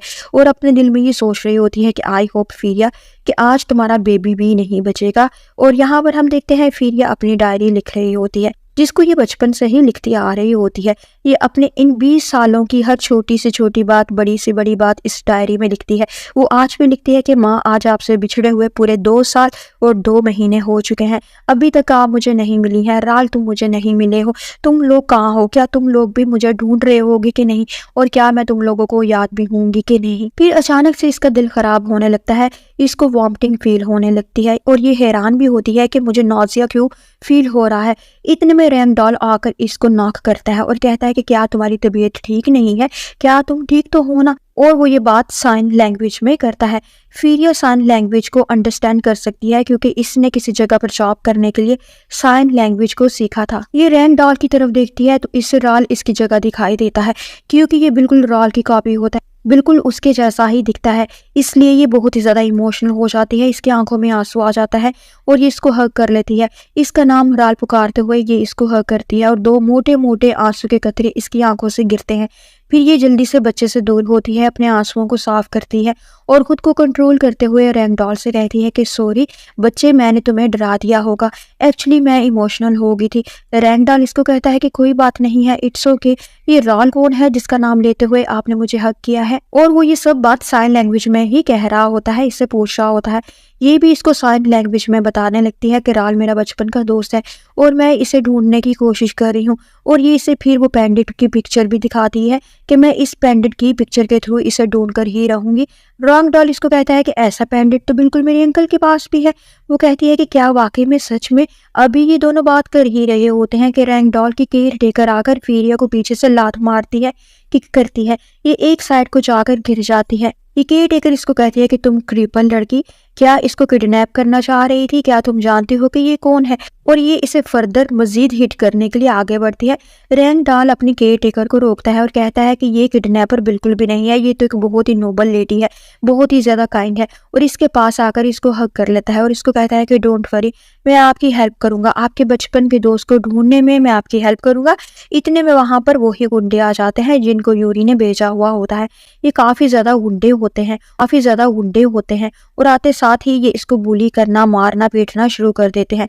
रैगडॉल तो फेरिया के लिए इस छोटी सी मुलाकात की वजह से इतनी ज्यादा अटैचमेंट महसूस करता है, क्लोजनेस महसूस करता है कि वो इसको रेस्क्यू करने लगता है, इन गुंडों के साथ मुकाबला करने लगता है। इसकी केयर टेकर इसको वहां से आकर खींचती हुई लेकर चले जाते हैं। फिर ये गुंडे इसकी डायरी को आग लगा देते हैं, इसके वेजिटेबल स्टॉल को भी तोड़ डालते हैं और जो पॉम्फलेट पेपर्स इसने प्रिंट करवाए हुए होते हैं ये इनको भी जला डालते हैं। ये बेचारी हेल्पलेस सी ये सब होता हुआ देख रही होती है। आहिस्ता आहिस्ता लोग भी इसके इर्द गिर्द गैदर होना शुरू हो जाते हैं, लेकिन कोई भी इसकी हेल्प को नहीं आता। और गाइस, ऐसा रियलिटी में भी होता है, इस तरह की बुलिंग, हरासमेंट के केसेस हकीकत में भी होते हैं। मैं वीडियो को टू द पॉइंट सिर्फ स्टोरी पर रखने के लिए इस टाइप के एक्सीडेंट्स की डिटेल में नहीं जाऊंगी कि मैंने कहाँ पर ऐसे एक्सीडेंट्स देखे हुए हैं। Anyways, back to the story. सब इसको हरास कर रहे होते हैं और ये सब लोग जमा होकर सिर्फ ये सब होता हुआ देख रहे होते हैं। एक गुंडा इसको इसके पाँव और टांग पर हिट कर रहा होता है और इसको कहता है कि तुम रेंगती हुई कहाँ मुझसे दूर जाने की कोशिश कर रही हो, वापस आ जाओ वरना मैं तुम्हारी दूसरी टांग भी तोड़ डालूंगा। वो बेचारी तो लोगों के आगे हाथ जोड़ने लगती है कि कोई तो मेरी हेल्प करे। एक आदमी इसकी हेल्प करने लगता है, वो इन गुंडों को मारने लगता है। इधर से मिस्टर स्वान और क्वीन गाड़ी में से गुजर रहे होते हैं। मिस्टर स्वान के तो होश ही उड़ जाते हैं ये सब होता हुआ देखकर कि कुछ गुंडे फेरिया को बहुत ही ज्यादा ब्रूटली हरास कर रहे होते हैं। वो इसकी हेल्प करना चाहता है, लेकिन फिर से इसको ख्याल आता है कि हमें तो वीनिया से मिलने के लिए जाना है। वीनिया ने तो आज ही हमें मिलने का टाइम भी दिया होता है और ये इस वक्त वीनिया से मिलने के लिए जा रहे होते हैं। क्वीन भी फेरिया को इस तरह से पीटता हुआ, हरास होता हुआ, बुले होता हुआ देखकर बहुत ही ज्यादा हर्ट महसूस करती है। आखिर ये इसकी माँ जो होती है और माँ के दिल को तो पता होता है कि मेरे बच्चे पर क्या बीत रहा है। ये प्रे करने लगती है कि गॉड प्लीज इस बच्चे की हिफाजत करना, इसकी हेल्प करना, इसको प्रोटेक्ट करना। सीन फिर से फेरिया पर आ जाता है। ये आदमी इसकी हेल्प कर रहा होता है और गुंडा अपना बड़ा सा चाकू नाइफ उठाकर इसका कान काट डालता है। हर जगह पर ब्लड के ड्रॉप्स गिर जाते हैं और ये भी बहुत ही ज्यादा ब्रूटल सीन था। फेरिया को तो इस आदमी के लिए बहुत ही बुरा फील होता है। ये इस आदमी से रोते हुए माफी मांगने लगती है कि ये सब मेरी वजह से हुआ है, अगर मैं आपको अपनी हेल्प करने का ना कहती तो कभी भी आपके साथ ऐसा वैसा कुछ भी ना होता। फिर ये गुंडा इसको फिर से नाइफ से हिट करने लगता है और यहाँ पर हम देखते हैं मिस्टर रॉल को, मिस्टर स्वान को भी बार बार फेरिया का ख्याल आ रहा होता है। ये पेंडिट को पकड़ता है तो इससे वही सीन याद आता है जब फेरिया ने इसकी जान बचाने के लिए अपने डैडी को रोका था और अपनी जिंदगी को भी खतरे में डाल दिया था। और ये डिसाइड कर लेता है कि जो भी हो जाए मैं इस लड़की को लास्ट में प्रोटेक्ट करूंगा। फिर वो आकर इस गुंडे को हिट करता है जो कि फेरिया को चाकू से मारने ही वाला होता है। क्वीन भी आकर फेरिया को उठाती है, इसे संभालती है और कहती है कि डोंट वरी लड़की, हम इन गुंडों से तुम्हारा रिवेंज लेंगे। वो कहती है कि नहीं, रिवेंज लेने की कोई ज़रूरत नहीं है, बस आप पुलिस को इन्फॉर्म कर दें, पुलिस खुद ही इनके साथ डील कर लेगी। किन कहती है कि नहीं, ऐसा तो बिल्कुल भी नहीं हो सकता, जिस तरीके से इन्होंने तुम्हें बुले किया है हम ये मामला सिर्फ पुलिस पर नहीं छोड़ सकते हैं, हमें खुद भी इनसे रिवेंज लेना ही होगा। इनके साथ भी ऐसा ही होना चाहिए जैसा इन आदमियों ने तुम्हारे साथ किया है। फिर वो अपने आदमियों से कहती है कि जिस आदमी ने, जिस गुंडे ने इस लड़की को मारा है इसके हाथों को काट डाला जाए। फिर उसी गुंडे के जो फेरिया को मारा होता है उसका एक हाथ काट डाला जाता है जिससे वो फेरिया को पीट रहा होता है और फेरिया तो ये देखकर सहम जाती है और फिर मिस्टर रॉल आकर अपना कोट इसको उड़ा देता है। इसका सेक्रेटरी ये देखकर सोच रहा होता है कि मैंने तो मिस्टर स्वान को हमेशा अपनी खोई हुई लवर के बारे में ही सोचते हुए, बात करते हुए, ख्याल करते हुए देखा है। ये तो किसी और लड़की की केयर ही नहीं करता था, इनफैक्ट किसी से बात करना भी ये गवारा नहीं करता था। लेकिन अब मैं ये नोट कर रहा हूँ कि मिस्टर स्वान कुछ दिनों से इस लड़की के आगे पीछे ही है। ये इसको प्रोटेक्ट करने की कोशिश कर रहा है, कभी ये इसको हॉस्पिटल पहुंचा देता है तो कभी ये इसके माथे पर ठंडे पानी की पट्टियां करता है। फिर वो जल्दी से क्वीन और मिस्टर रॉल को कहता है कि सर चले, हमें देर हो रही है, आप लोगों की बेटी आपका इंतजार कर रही होगी, आप जल्दी से चले। मिस्टर स्वान फेरिया को कहता है कि तुम हमारे साथ चलो, मैं तुम्हें हॉस्पिटल तक छोड़ देता हूँ। वो इन दोनों को थैंक्स बोलती है और कहती है कि मैं बिल्कुल ठीक हूँ, मुझे कुछ नहीं हुआ है, मुझे हॉस्पिटल जाने की ज़रूरत नहीं है। और वहाँ से वो जाने लगती है, लेकिन गिरने लगती है। मिस्टर स्वान इसको उठा लेता है और गाड़ी में लाकर बिठा देता है और इसका सीट बेल्ट भी ये बांध देता है। फेरिया तो ये सब देखकर हैरान हो रही होती है कि ये सब ये क्यों कर रहा है। इसे लगता है कि ये एक बहुत ही नोबल लड़का है, काइंड हार्टेड होगा, सिर्फ इसीलिए ये मेरी हेल्प कर रहा है। ये इसकी तरफ देखने लगती है। फिर हम देखते हैं हॉस्पिटल के करीब आकर राल इसको कहता है कि चलो मैं तुम्हें डॉक्टर के पास लेकर चलता हूँ, तुम्हें चोटें लगी हुई होंगी। वो कहती है कि नहीं, मैं बिल्कुल ठीक हूँ, मुझे कुछ नहीं हुआ है, मुझे हॉस्पिटल नहीं जाना। आप जहाँ जा रहे हैं अपनी बेटी से मिलने के लिए वहीं चलें, मेरी वजह से आप लेट ना हो। मिस्टर स्वान भी इसकी बात मानकर अपने ड्राइवर को चलने का बोलता है। फिर क्वीन फेरिया का हाथ पकड़कर इससे बहुत ही प्यार से बात करती है और इसे कहती है कि लड़की, जब मैंने तुम्हें पहली बार देखा था ना, तभी मुझे तुमसे अपनायत सी, अटैचमेंट सी महसूस हुई थी। और पता नहीं क्यों आज मैं तुम्हें इस तरह से हरास होता जब देख रही थी तो पता नहीं मेरे दिल को क्यों इतनी ज़्यादा तकलीफ हो रही थी। ये इनको कहती है कि मैडम आप बहुत ही ज़्यादा काइंड हैं, जो आप किसी स्ट्रेंज लड़की के लिए इतना ज़्यादा कंसर्न, इमोशनली कंसर्न फील कर रही हैं। और फिर वो उनको अपना नाम बता देती है कि मेरा नाम फेरिया है। क्वीन इसको कहती है कि आज मैं अपनी बेटी से मिलने के लिए जा रही हूँ, मैं पूरे 20 साल के बाद आज पहली बार अपनी बेटी को देखूंगी। और देखो मेरे दिल की धड़कन कैसे तेज हो रही है एक्साइटमेंट के साथ। क्वीन ने फेरिया का हाथ पकड़ा हुआ होता है। फेरिया दिल ही दिल में सोचती है कि इनके हाथ का टच बिल्कुल मुझे मेरी अपनी माँ की तरह क्यों फील हो रहा है। ये इनको बताती है कि मैंने भी 20 साल पहले अपनी माँ को खो दिया था, मैं भी अपनी माँ को ढूंढने की कोशिश कर रही हूँ और आपकी तरफ देखकर, एक्साइटमेंट देखकर मुझे यकीन है कि मेरी माँ भी मुझे ढूंढने के लिए इतनी ही बेताब होगी, इतना ही तड़प रही होगी। मिस्टर स्वान इसको कहता है कि कौन सी माँ की तुम बात कर रही हो, क्या जो उस दिन तुम्हें मार रही थी वो तुम्हारी माँ नहीं थी। वो कहती है कि नहीं, वो मेरी माँ नहीं थी, वो तो मेरी स्टेप मॉम है, मैं अपनी बायोलॉजिकल माँ को ढूंढ रही हूँ। क्वीन को फेरिया के लिए बहुत ही ज़्यादा दुख महसूस होता है। वो एक माँ की तरह इसे अपने सीने से लगा लेती है और कहती है कि तुम्हें तुम्हारी माँ बहुत ही जल्दी मिल जाएगी, मुझे भी तो मेरी बेटी को ढूंढने में 20 साल लगे हैं और वो मुझे आज मिली है इतने सालों के बाद, तो तुम्हें तुम्हारी माँ भी एक ना एक दिन ज़रूर मिल जाएगी। इसकी आंखों से आंसू गिरने लगते हैं। मिस्टर स्वान फौरन से पहले बोल पड़ता है कि तुम रो क्यों रही हो, क्या कोई प्रॉब्लम है। वो कहती है कि नहीं, मैं बस थोड़ा सा इमोशनल हो गई हूँ, मुझे अपनी माँ की याद आ रही है, इसलिए मेरे आंसू निकल आए हैं। फिर हम देखते हैं ये उसी जगह पर पहुंच जाते हैं जहां पर आने का टाइम इनकी बेटी वीनिया ने इनको दिया होता है। एक गाड़ी को रोकते हैं। मिस्टर रॉलिस को कहता है कि तुम भी हमारे साथ अंदर चलो। वो कहती है कि नहीं, मैं गाड़ी में ही ठीक हूँ, ये आप लोगों के लिए एक बहुत ही पर्सनल मूवमेंट है, इसलिए मैं खुद को इन्वॉल्व नहीं करना चाहती हूँ, मैं यहीं पर ठीक हूँ। तब ही क्वीन इसे पीछे से आवाज देती है कि चलो मिस्टर स्वान, क्या कर रहे हो, देर हो रही है। और ये भी चला जाता है। ये फिर गाड़ी का विंडो ग्लास ऊपर करने लगती है। जब मिस्टर रॉल आकर विंडो ग्लास को पकड़ लेता है, ये तो हैरान होकर इसको देखने लगती है और कहती है कि क्या बात है मिस्टर स्वान, आपके हाथ को चोट तो नहीं लगी है। वो इसको कहता है कि तुम विंडो को शट ना करो, मैं कहीं दूर नहीं जा रहा हूँ, मैं यही सामने वाले होटल में टेबल 92 पर हूँ, तुम्हारा दिल करे तो तुम आ जाना। वो इसकी काइंडनेस पर बहुत ही अच्छा फील करती है और थोड़ी सी हैरान भी होती है कि ये मेरे साथ इतना काइंड क्यों हो रहा है। मिस्टर रॉल भी इसको देखकर सोच रहा होता है कि मैंने 20 साल वीनिया से मिलने का, इसको ढूंढने का, इसे देखने का इंतजार किया है और आज जब मैंने इसको ढूंढ लिया है तो मेरा दिल क्यों नहीं कर रहा कि मैं इसको छोड़कर वीनिया के पास जाऊं और यहाँ पर खड़ा होकर इसी लड़की को देखता रहने का मेरा दिल क्यों कर रहा है। ये बहुत ही ज्यादा इमोशनल सीन था। ये सीन देखकर मेरी आंखों में आंसू आ गए थे। राल को पीछे से क्वीन की दोबारा से आवाज आती है कि चलो जल्दी से, तुम क्या कर रहे हो। ये फिर वहां से चला जाता है और इसके जाने के बाद ये फिर से दिल में अपनी माँ और राल को याद करती है कि माम, अगर मैम क्वीन को इसकी बेटी इतने सालों के बाद मिल गई है तो मुझे यकीन है कि हम भी बहुत ही जल्दी मिल पाएंगे। तभी ड्राइवर फेरिया से कहता है कि मिस्टर स्वान और मिस क्वीन अपनी बेटी के लिए जो गिफ्ट लेकर आए हैं वो तो वो गाड़ी में ही भूल गए हैं। वो कहती है कि कोई बात नहीं, मैं तुम्हारी हेल्प करती हूँ और इन गिफ्ट्स को हम खुद होटल में पहुंचा देते हैं। असिस्टेंट खुश होकर इसको थैंक्स बोलता है और फिर ये दोनों गिफ्ट्स को लेकर होटल में जाने लगते हैं। और यहाँ पर हम देखते हैं मिस्टर स्वान और क्वीन क्वीन आकर वेनिया को देखते हैं। इसने पेंडेंट पहना हुआ होता है। क्वीन क्वीन तो जल्दी से आकर इसको हग कर लेती है। ये भी इमोशनल हो जाती है। ये कहती है कि माँ, मैंने आपको बहुत ही ज़्यादा इन सालों में मिस किया।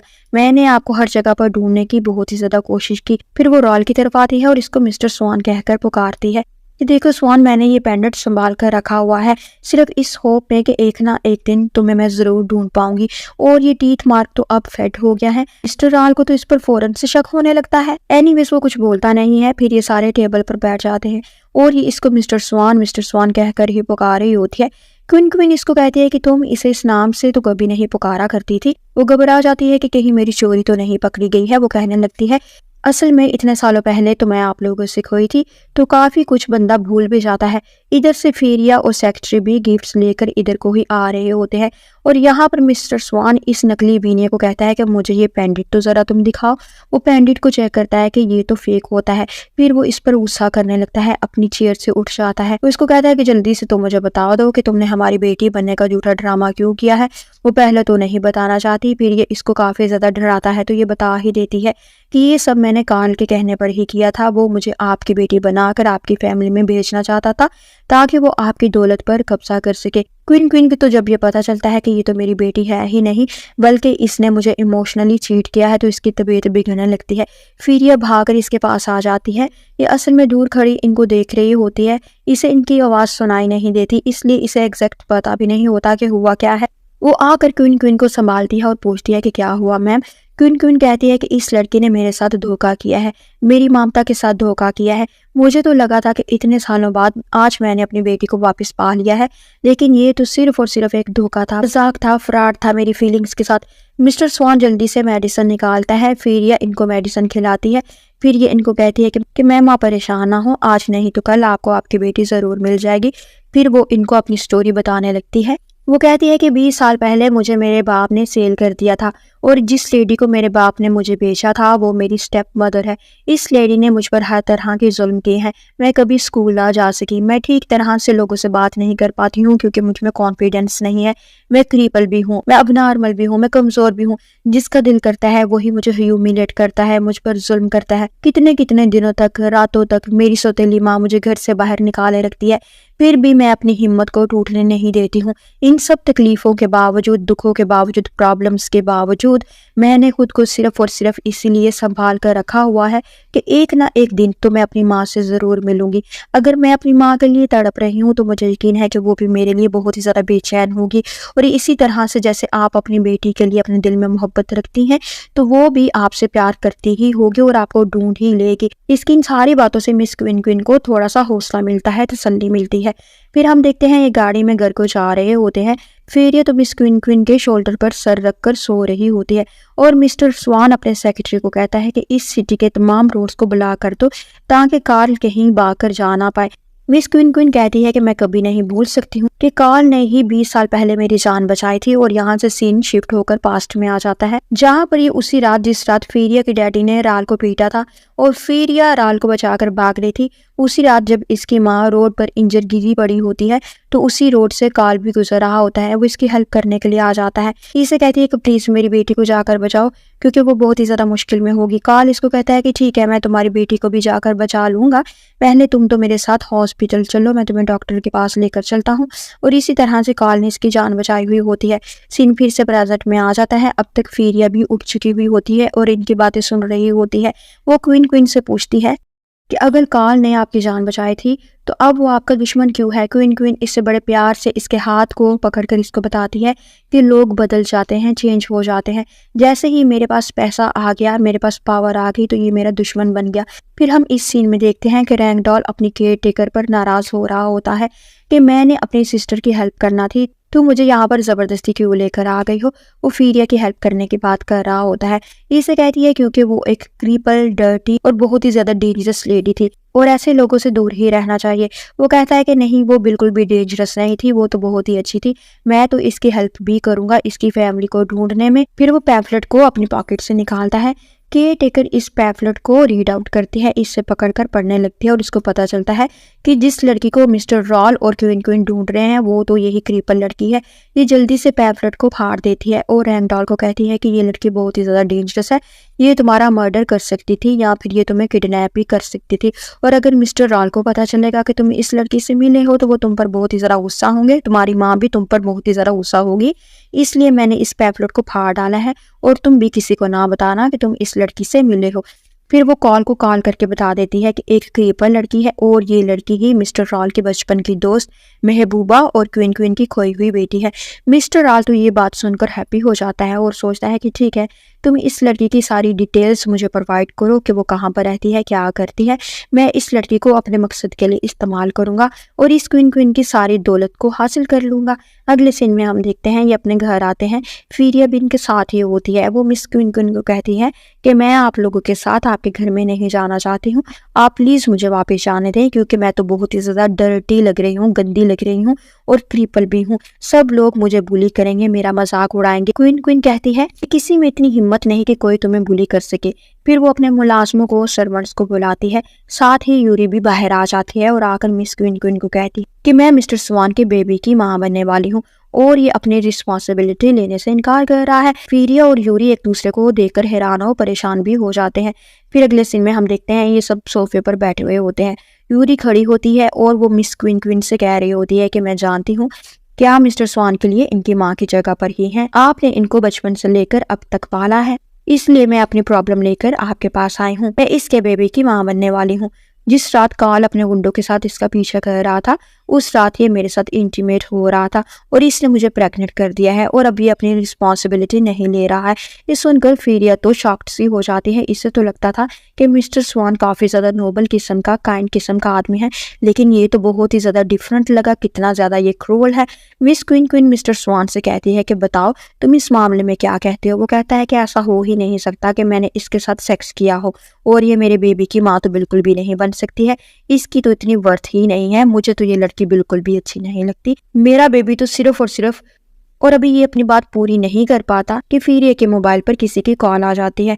ये एक साइड को आकर कॉल को पिक करने लगती है। ये एक टैटू बनाने वाला होता है, टैटू आर्टिस्ट होता है। इसको कहता है कि तुमने काफी अर्सा पहले टैटू बनवाने के लिए या फिर किसी बर्थ मार्क को बैक टू नॉर्मल करने के लिए मुझसे अपॉइंटमेंट मांगी थी, तब मेरे पास टाइम नहीं था, लेकिन अब मेरे पास कल का टाइम है। तुम कल आ जाना और मैं तुम्हारे बर्थ मार्क को बैक टू नॉर्मल यानी ठीक कर दूंगा। ये तो हैप्पी हो जाती है और इसे आने के लिए हाँ बोल देती है। असल में जो बर्थ मार्क पैमला और मैगन ने जला दिया होता है वो ये इसी बर्थ मार्क को टैटू मेकर से ठीक करवाना चाहती है ताकि इसी के थ्रू एटलीस्ट वो अपनी माँ और राल को ढूंढ तो सके। इसको फील होता है कि कल मैं अपना प्रेगनेंसी का टेस्ट भी करवा लूंगी क्योंकि मेरे इस महीने के पीरियड्स मिस हो गए हैं। फिर हम देखते हैं मिस क्वीन इसके पीछे आ जाती है और इसे कहती है कि तुम यहाँ खड़ी किससे बात कर रही हो। वो कहती है कि बस मुझे एक दोस्त की कॉल आई थी। और फिर वो यूरी की तरफ देखती है जो नीचे बैठी हुई होती है और अपने गाल को इसने पकड़ा हुआ होता है और रो रही होती है। ये क्वीन से पूछती है कि क्या मिस्टर स्वान ने इसे मारा है। वो कहती है कि हाँ, इसने इसको थप्पड़ मारा है। मिस्टर स्वान बहुत ही ज़्यादा इंटेलिजेंट लड़का है। वो सब समझता है कि कौन झूठ बोल रहा है और कौन सच बोल रहा है। और ये झूठ बोल रही है कि वो इसके बच्चे की माँ बनने वाली है या फिर इसने इसके साथ सेक्स किया है, इसलिए इसने इसको थप्पड़ मारा है। और वो ये कहकर वहाँ से चले जाती है और ये सोचने लगती है कि मिस्टर स्वान तो बड़ा अजीबोगरीब किस्म का बंदा है, मुझे तो लगा था कि ये बहुत ही अच्छा होगा। फिर हम देखते हैं ये अगले दिन उसी टैटू वाले की शॉप पर आ जाती है और इससे अपना बर्थ मार्क ठीक करवा लेती है। ये मिरर में भी चेक करती है, बर्थ मार्क बिल्कुल ठीक हो चुका हुआ आता है। ये हैप्पी होकर वहां से चला जाती है और ये तो इसके खिलाफ एक प्लानिंग होती है जो कि पैमला करवा रही होती है। और ये क्या प्लानिंग होती है इसका हमें आगे चलकर पता चलेगा। फिर हम देखते हैं मिस्टर स्वान बैठा हुआ वेनिया को ही याद कर रहा होता है कि पता नहीं तुमसे मिलना किस्मत में है भी कि नहीं है। 20 साल से मैं तुम्हें ढूंढने की दिन रात कोशिश कर रहा हूँ, लेकिन अभी तक मैं तुम्हें ढूंढ नहीं पाया हूँ, तो शायद आगे भी मैं तुम्हें ढूंढ ना पाऊँ। लेकिन अगर मैं तुम्हें ढूंढ नहीं पाऊंगा तो मैं अपनी ज़िंदगी कैसे गुजारूंगा। मेरी ज़िंदगी में, मेरी लाइफ में तो सिर्फ और सिर्फ यही होप है कि मैं तुम्हें ढूंढूं और तुमसे शादी करके अपनी ज़िंदगी को हैप्पीली गुजार सकूं। लेकिन अब तो मेरी हिम्मत जवाब दे रही है, मेरा हौसला टूट रहा है। और वो ये सोचता हुआ बहुत ही गमगीन हो रहा होता है। और यहाँ पर हम देखते हैं कि कोई आकर फीरिया को किडनैप कर लेता है और ये किडनैपिंग कार्ल ही करवाता है। और कार्ल फिर मिस्टर स्वान को कॉल करके कहता है कि मैंने फीरिया को उठवा लिया है, तुम अगर इसकी जान बचाना चाहते हो तो जल्दी से मेरी बताई हुई जगह पर आ जाना, और अगर तुमने पुलिस को इन्फॉर्म किया तो मैं तुम्हारी जान ले लूंगा। और हाँ, तुम्हें मैं ये भी बता दूं कि फीरिया ही वो लड़की है जिसे तुम और क्वीन 20 साल से ढूंढने की कोशिश कर रहे हैं। ये सुनकर तो मिस्टर रॉल के होश ही उड़ जाते हैं। फिर हम देखते हैं मिस्टर रॉल और क्वीन भागते हुए आते हैं फीरिया को बचाने के लिए। क्वीन को आता देखकर कार्ल फीरिया को हिट करने लगता है। क्वीन तो एक माँ की तरह तड़पने लगती है। वो कहती है कि ये मेरी बेटी है, प्लीज इसको ना मारो। वो कहता है कि किसने कह दिया तुमसे कि ये तुम्हारी बेटी है? वो तो मैंने वैसे ही मिस्टर रॉल के साथ मजाक किया था ताकि ये देर ना करे और बिना किसी को बताए हुए जल्दी से जल्दी यहाँ पर पहुंच जाए। ये सुनकर क्वीन के मुंह से ब्लड निकलना शुरू हो जाता है और वो कॉल से कहती है कि तुमने ऐसा दूसरी दफा मेरे साथ किया है। पहले तुमने एक फेक लड़की को मेरी बेटी बनाकर मुझे चीट करने की कोशिश की और अब तुमने फिर से स्वान को बोला कि ये मेरी बेटी है। तुम जानते हो ना कि मैं 20 साल से अपनी बेटी को ढूंढ रही हूँ, तो तुम्हें मेरी कमजोरी का पता है और तुम मेरी कमजोरी से फायदा उठाने की कोशिश कर रहे हो। मिस्टर कार्ल इसको कहता है कि तुम लोग मुझे 20 मिलियन रुपए दे दो तो मैं तुम लोगों को परेशान करना छोड़ दूंगा। और वैसे भी अगर 20 साल पहले मैं तुम्हें ना बचाता तो तुम कभी भी इस काबिल ना होती कि तुम इतनी बड़ी बिजनेस वूमेन बन सकती। इसलिए मेरा भी अच्छा खासा शेयर बनता है तुम्हारी कामयाबी में। फीरिया इनको कहती है कि मिस्टर स्वान, आप इसे 1 रुपया भी ना दो मेरी जिंदगी बचाने के लिए, क्योंकि मैं तो वैसे भी जिंदा नहीं रहना चाहती हूँ। आप यहाँ से भाग जाए। इतने में वहां पर पुलिस की गाड़ियों की आवाज आने लगती है। कार्ल कहता है कि मिस्टर स्वान, मैंने तुम्हें बोला था कि पुलिस को अपने साथ लेकर ना आना, वरना मैं इसको जान से मार डालूंगा और अब देखो मैं इसे नहीं छोड़ूंगा। और वो फीरिया के गले पर चाकू रख देता है। मिस्टर स्वान इसको कहता है कि मेरा यकीन करो, मैंने पुलिस को नहीं बुलाया है। तभी वहां पर यूरी आ जाती है। यूरी आकर कहती है कि पुलिस को मैं लेकर आई हूँ। असल में मुझे मिस्टर स्वान की फिक्र हो रही थी, इसीलिए मैंने पुलिस को इन्फॉर्म किया और अपने साथ पुलिस को लेकर आई हूँ। असल में ये तो पुलिस को इसलिए लेकर आई हुई होती है कि मिस्टर कार्ल ने बोला था कि पुलिस को अगर तुम लोग लेकर आओगे तो मैं फीरिया को जान से मार डालूंगा, और यही तो यूरी चाहती होती है कि कोई फीरिया का मर्डर कर डाले। यूरी मिस्टर स्वान को कहती है कि मुझे तो लगता है कि ये गुंडा तो फीरिया को मार डालेगा, चलो हम जल्दी से यहाँ से चले जाते हैं, मुझे तो यहाँ पर डर लग रहा है। स्वान इसको कहता है कि दफा हो जाओ तुम मेरी नजरों के सामने से। और वो मिस्टर कार्ल को कहता है कि देखो तुम इसे कुछ ना करना, मुझे नहीं पता कि ये वही लड़की है जिसे हम ढूंढ रहे हैं या नहीं है, लेकिन जो भी है मैं बस इसकी जान बचाना चाहता हूँ और तुम इसकी जगह पर मुझे होस्टेज बना लो। वैसे भी तुम्हें पुलिस ने चारों तरफ से घेर लिया है, तुम वैसे भी बचकर यहाँ से भाग तो सकते नहीं हो। मिस्टर कार्ल फीरिया को धक्का देकर वहां से जाने लगता है। मिस्टर स्वान इसको बचा लेता है। भागते भागते कार्ल मिस्टर स्वान को स्टैब करने लगता है और ये फीरिया देख लेती है और वो जल्दी से खुद को आगे कर देती है और इसकी कमर पर चाकू लग जाता है। मिस्टर कार्ल मुस्कुराता हुआ क्वीन से कहता है कि क्वीन तुम कितनी पागल हो, तुम अपनी बेटी को ही नहीं पहचान पाई हो। यही तो तुम्हारी बेटी थी जिसे अब मैंने मार डाला है, ये कुछ ही देर में मर भी जाएगी। क्वीन तो रोने लगती है और रोने के साथ साथ ये भी सोच रही होती है कि ये कितना जालिम आदमी है, मेरे इमोशंस के साथ ये खेल रहा है, कभी ये कुछ कहता है तो कभी ये कुछ कहता है। फिर अगले सीन में हम देखते हैं ये बेड पर बेहोश पड़ी हुई होती है। मिस्टर स्वान और क्वीन इसके पास ही होते हैं। मिस्टर स्वान ने फीरिया का हाथ पकड़ा हुआ होता है। क्वीन कहती है कि मेरा दिल जानता है कि ये ही मेरी बेटी है, चाहे इसके पास पेंडेंट है भी या नहीं है, टीथ मार्क है भी या नहीं है, लेकिन फिर भी मेरा दिल जानता है कि ये ही मेरी बेटी है और अब मैं DNA टेस्ट करवाऊंगी और इसके साथ जिसने जुल्म किया है मैं किसी को नहीं छोड़ूंगी।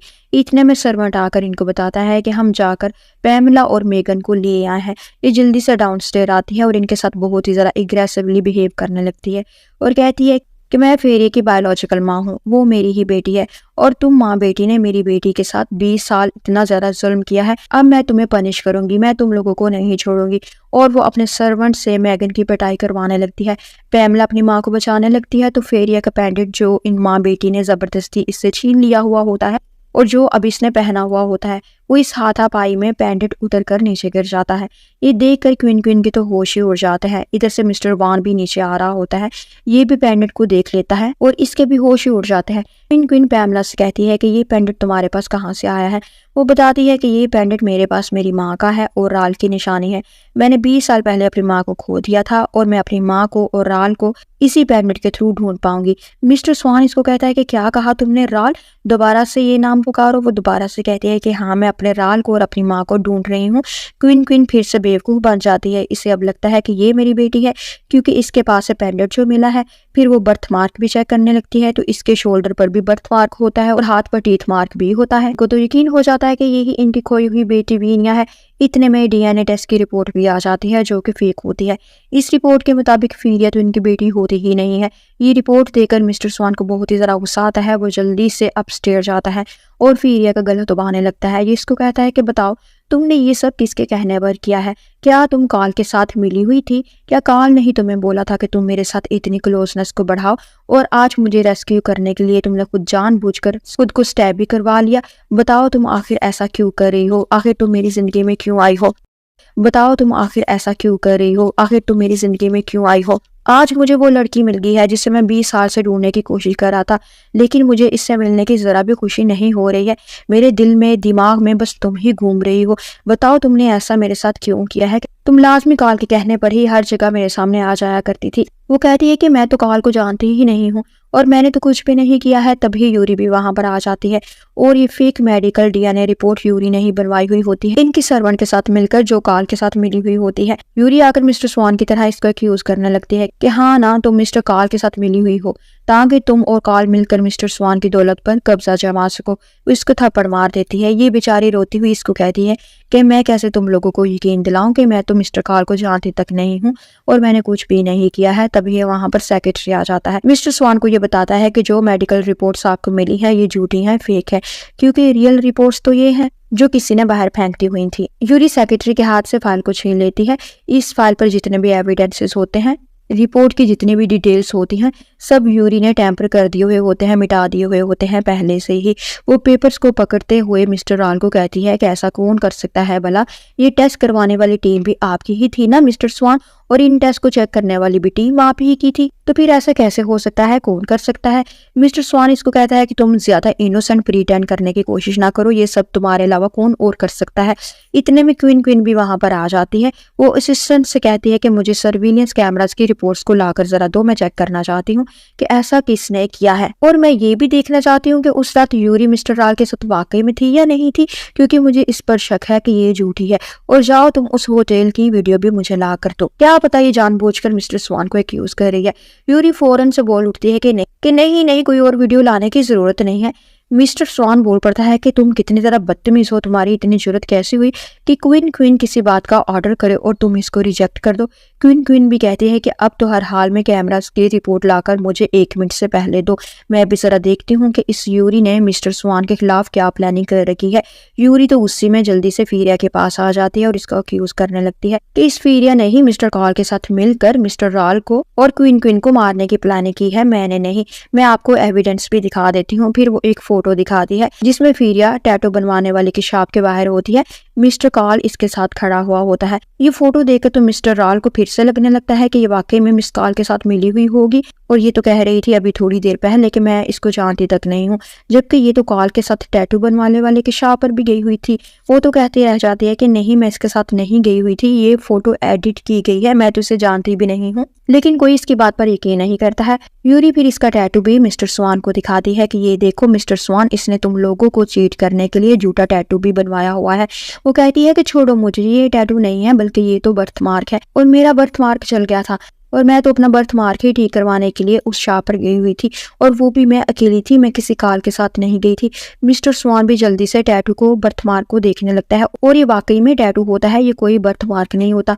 यूरी कहती है कि लगता है तुम हमें बेवकूफ बना रही हो, टैटू को तुम बर्थ मार्क कहकर शायद तुम मिस्टर स्वान की फैमिली की बेटी बनना चाहती हो। फीरिया हैरान हो जाती है कि ऐसा कैसे हो सकता है कि ये टैटू हो, मैंने तो खुद शॉप पर देखा था, मेरा तो बर्थ मार्क नॉर्मल हो गया था, इसका मतलब है शॉप वाले ने मेरे साथ चीट किया था। मिस्टर स्वान भी कहने लगता है कि ये कोई बर्थ मार्क नहीं है, ये तो सिर्फ एक टैटू है, तुमने हमें धोखा देने के लिए इतनी बड़ी प्लानिंग कैसे कर ली। यूरी कहती है मिस्टर स्वान, इसने ऐसा सिर्फ और सिर्फ तुम लोगों की दौलत पर कब्जा करने के लिए किया है, ये असल में तुमसे शादी करना चाहती है। फीरिया बोल पड़ती है कि मुझे मिस्टर स्वान से शादी करने की कोई जरूरत नहीं है, मैं इनमें बिल्कुल भी इंटरेस्टेड नहीं हूँ, तो मुझे क्यों अक्यूज कर रही हो। असिस्टेंट फिर से इंटरफेयर करता है, मिस्टर स्वान को एक फाइल देता है जिसमें उस रात के सर्विलियंस कैमरास की रिकॉर्डिंग का सबूत होता है। फाइल में साफ साफ लिखा होता है कि उस रात यूरी तो उस होटल में गई ही नहीं थी। मिस्टर स्वान फाइल को चेक करने लगता है और यूरी जल्दी से आहिस्ता से फीरिया को कहती है कि देखो, मैं जानती हूँ कि तुम्हारी माँ और तुम्हारा राल कहाँ है, और अगर तुम मिस्टर स्वान से ये कह दोगी ना कि उस रात मिस्टर स्वान के साथ तुम नहीं थी बल्कि मैं थी, तो मैं तुम्हें बता दूंगी कि तुम्हारी माँ और राल कौन है।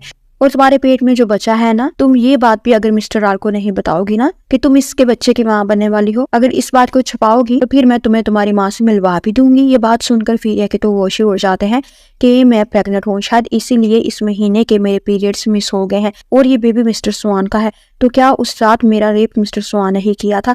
यूरी इससे कहती है कि तुम सोच क्या रही हो, जल्दी से फैसला करो कि तुम्हें मिस्टर स्वान चाहिए या अपनी माँ और अपने बचपन का प्यार मिस्टर राल चाहिए। इतनी देर में मिस्टर स्वान भी फाइल को चेक कर चुका हुआ होता है। इसे पता चल जाता है कि वो लड़की यूरी नहीं थी उस रात मेरे साथ, बल्कि फिरिया ही थी। वो फिरिया को पकड़ते हुए कहता है कि उस रात मेरे साथ तुम थी। वो कहती है कि नहीं मिस्टर राल, उस रात मैं आपके साथ नहीं थी, आपको कोई मिसअंडरस्टैंडिंग हुई होगी, उस रात आपके साथ यूरी ही थी। और वो ये कहकर वहां से उठकर जाने लगती है। मिस्टर स्वान इसको रोकता है और इसके रिजेक्शन पर काफी ज्यादा हार्ट ब्रोकन भी फील करता है। इसका असिस्टेंट इसको कहता है कि मिस फेरिया, आप झूठ क्यों बोल रही हैं? आप भी जानती हैं कि उस रात आप ही मिस्टर स्वान के साथ थी, तो आप मान क्यों नहीं जाती हैं? वो कहती है कि मैं एक पुअर लड़की हूँ और मिस्टर स्वान एक रिच बिजनेसमैन है। अगर मैं उस रात इसके साथ होती तो मैं लाजमी मान जाती। इनफैक्ट अपनी पुअरनेस को दूर करने के लिए मैं तो मिस्टर स्वान को बिल्कुल भी ना छोड़ती, इनको ब्लैकमेल करती रहती। लेकिन अब मैं कैसे झूठ बोल, जब मैं उस रात इनके साथ थी ही नहीं तो मैं क्यों बोलूं कि मैं इनके साथ थी? और वो ये कहकर वहां से जाने लगती है। मिस्टर स्वान इसका बाजू पकड़कर इसको रोक लेता है और कहता है कि तुम्हें जाने की इतनी जल्दी क्यों पड़ी हुई है? अभी एक और रिपोर्ट रहती है, अभी पता चल जाएगा कि तुम किसकी बेटी हो। फिरिया बोल पड़ती है कि नहीं, अब ये जाने के लिए कि मैं किसकी बेटी हूँ किसकी नहीं हूँ, रिपोर्ट की जरूरत नहीं है, क्योंकि मुझे मेरी माँ मिल गई है और अभी मैं अपनी माँ से मिलने के लिए ही जा रही हूँ। ये बात इन दोनों के लिए बहुत ही ज्यादा शॉकिंग होती है कि कैसे एकदम से इसको इसकी माँ मिल गई है। एनीवे क्वीन फिर डीएनए के फाइल को चेक नहीं करती। एक तो इन ड्रामों में हर छोटी से छोटी बात की इन्वेस्टिगेशन की रिपोर्ट्स बनकर आ जाते हैं, फिर ये एक रिपोर्ट भी नहीं आती बल्कि इकट्ठे 4 5 5 6 रिपोर्टें आ जाती है और हमें अपने स्कूल कॉलेज वर्क की रिपोर्ट्स बनाते हुए मौत पड़ती थी। Anyways back to the story. फिर ये मिस्टर स्वान और क्वीन को इनके सब फेवर्स के लिए थैंक्स बोलकर वहां से चला जाती है। इसके जाने के बाद क्वीन फौरन से बैठ जाती है और मिस्टर स्वान को कहती है कि पता नहीं क्यों मेरा दिल नहीं कर रहा कि ये लड़की यहाँ से मुझसे दूर जाए। पता नहीं, मैं जब भी इसको परेशान देखती हूँ तो मुझे इतनी ज्यादा तकलीफ की होती है। मिस्टर स्वान इनको कहता है कि अगर आप चाहती हैं तो मैं इसको रोक लेता हूँ, इसको नहीं जाने देता हूँ। क्वीन कहती है कि नहीं, इसे जाने दो, इसे इसकी माँ मिल चुकी है, इसे अपनी माँ के पास जाने दो। फिर हम देखते हैं पैमला और मैगन स्वान हाउस में ही होती हैं अभी तक। ये विंडो से फिरिया को बाहर जाता हुआ देखती है और स्माइल करती है कि देखो, मैंने तो अभी इस घर में अभी कदम ही रखा है और आते साथ ही मैंने तुम्हें यहाँ से निकलवा दिया है। अब आगे आगे देखो मैं तुम्हारे साथ क्या करती हूँ। फिर वो लिपस्टिक को लगाते हुए मैगन के पास आकर कहती है कि माँ, मैं चाहती हूँ कि मैं अपनी आंखों के सामने फिरिया को मरते हुए देखूं। इसकी माँ कहती है कि इसमें कौन सी बड़ी बात है, मैं इसका आज के आज ही मर्डर करवा देती हूँ। पैमला कहती है कि नहीं माँ, इसका मर्डर किसी और से नहीं करवाना, बल्कि मैं तो इसे अपने हाथों से खुद मारना चाहती हूँ, या फिर मैं इसको इसकी माँ के हाथों ही मरवा दूंगी और तब ही जाकर मुझे सुकून मिलेगा, खुशी मिलेगी। इसकी माँ कहती है कि ठीक है बेटा, ऐसा ही होगा जैसा तुम चाहती हो। अगले सीन में हम देखते हैं फिरिया यूरी से मिलने के लिए आती है। ये यूरी से कहती है कि मैं अपनी माँ से और राल से मिलना चाहती हूँ, बताओ मुझे कि ये दोनों कहाँ हैं। यूरी से कहती है कि इतनी जल्दी भी क्या है, तुम्हें मैं मिलवा दूंगी, तुम्हें तुम्हारी माँ से और राल से, लेकिन इससे पहले मैं तुम्हें किसी और से मिलवाना चाहती हूँ। और यहाँ पर ये सीन कट हो जाता है। अगले सीन में हम देखते हैं मिस्टर स्वान और क्वीन को पैमला की डीएनए की रिपोर्ट मिलती है और ये रिपोर्ट क्वीन के साथ मैच कर जाती है। इधर पैमला अपनी माँ को कह रही होती है कि माँ, हमने बहुत ही अच्छा किया है कि डॉक्टर को हमने थोड़े से पैसे देकर और फिर इसको इसकी बेटी को मारने की धमकी देकर डीएनए की झूठी रिपोर्ट को हमने तैयार करवा लिया है। इतने में मेड आकर इनको कहती है कि आपको मैम नीचे बुला रही हैं। ये माँ बेटी नीचे जाती है। क्वीन जल्दी से आकर इसको हक कर लेती है, क्योंकि अब तो पूरी तरह से प्रूव हो चुका हुआ होता है कि ये इसकी ही बेटी है। पैमला मिस्टर स्वान और क्वीन का हाथ पकड़कर बैठ जाती है और कहती है कि मैं फिरिया को अपने साथ ही रखना चाहती हूँ, वो मेरी स्टेप सिस्टर है। मिस्टर स्वान और क्वीन हैरान हो जाते हैं, चौंक से जाते हैं कि अच्छा ये तुम्हारी सिस्टर है। वो कहती है कि हाँ, ये मेरी स्टेप सिस्टर है और मुझे इससे बहुत ही ज़्यादा प्यार है, मुझे इसकी बहुत ही ज़्यादा फिक्र भी होती है और मैं चाहती हूँ कि वो मेरे साथ ही इसी घर में रहे जब तक इसको इसकी माँ नहीं मिल जाती है। जिस पर ये कहते हैं कि ठीक है, जैसे तुम खुश हो हम भी वैसे ही खुश हैं। सीन फिर से फिरिया पर आ जाता है। यूरी ने यहाँ पर मैट को बुलाया हुआ होता है और खुद चले जाती है। मैट इसका रेप करने लगता है। इसके आदमी भी वहां पर आ जाते हैं। ये भागने लगती है लेकिन ये गिर जाती है। क्रिपल होने की वजह से ये भला कितनी दूर भाग सकती थी।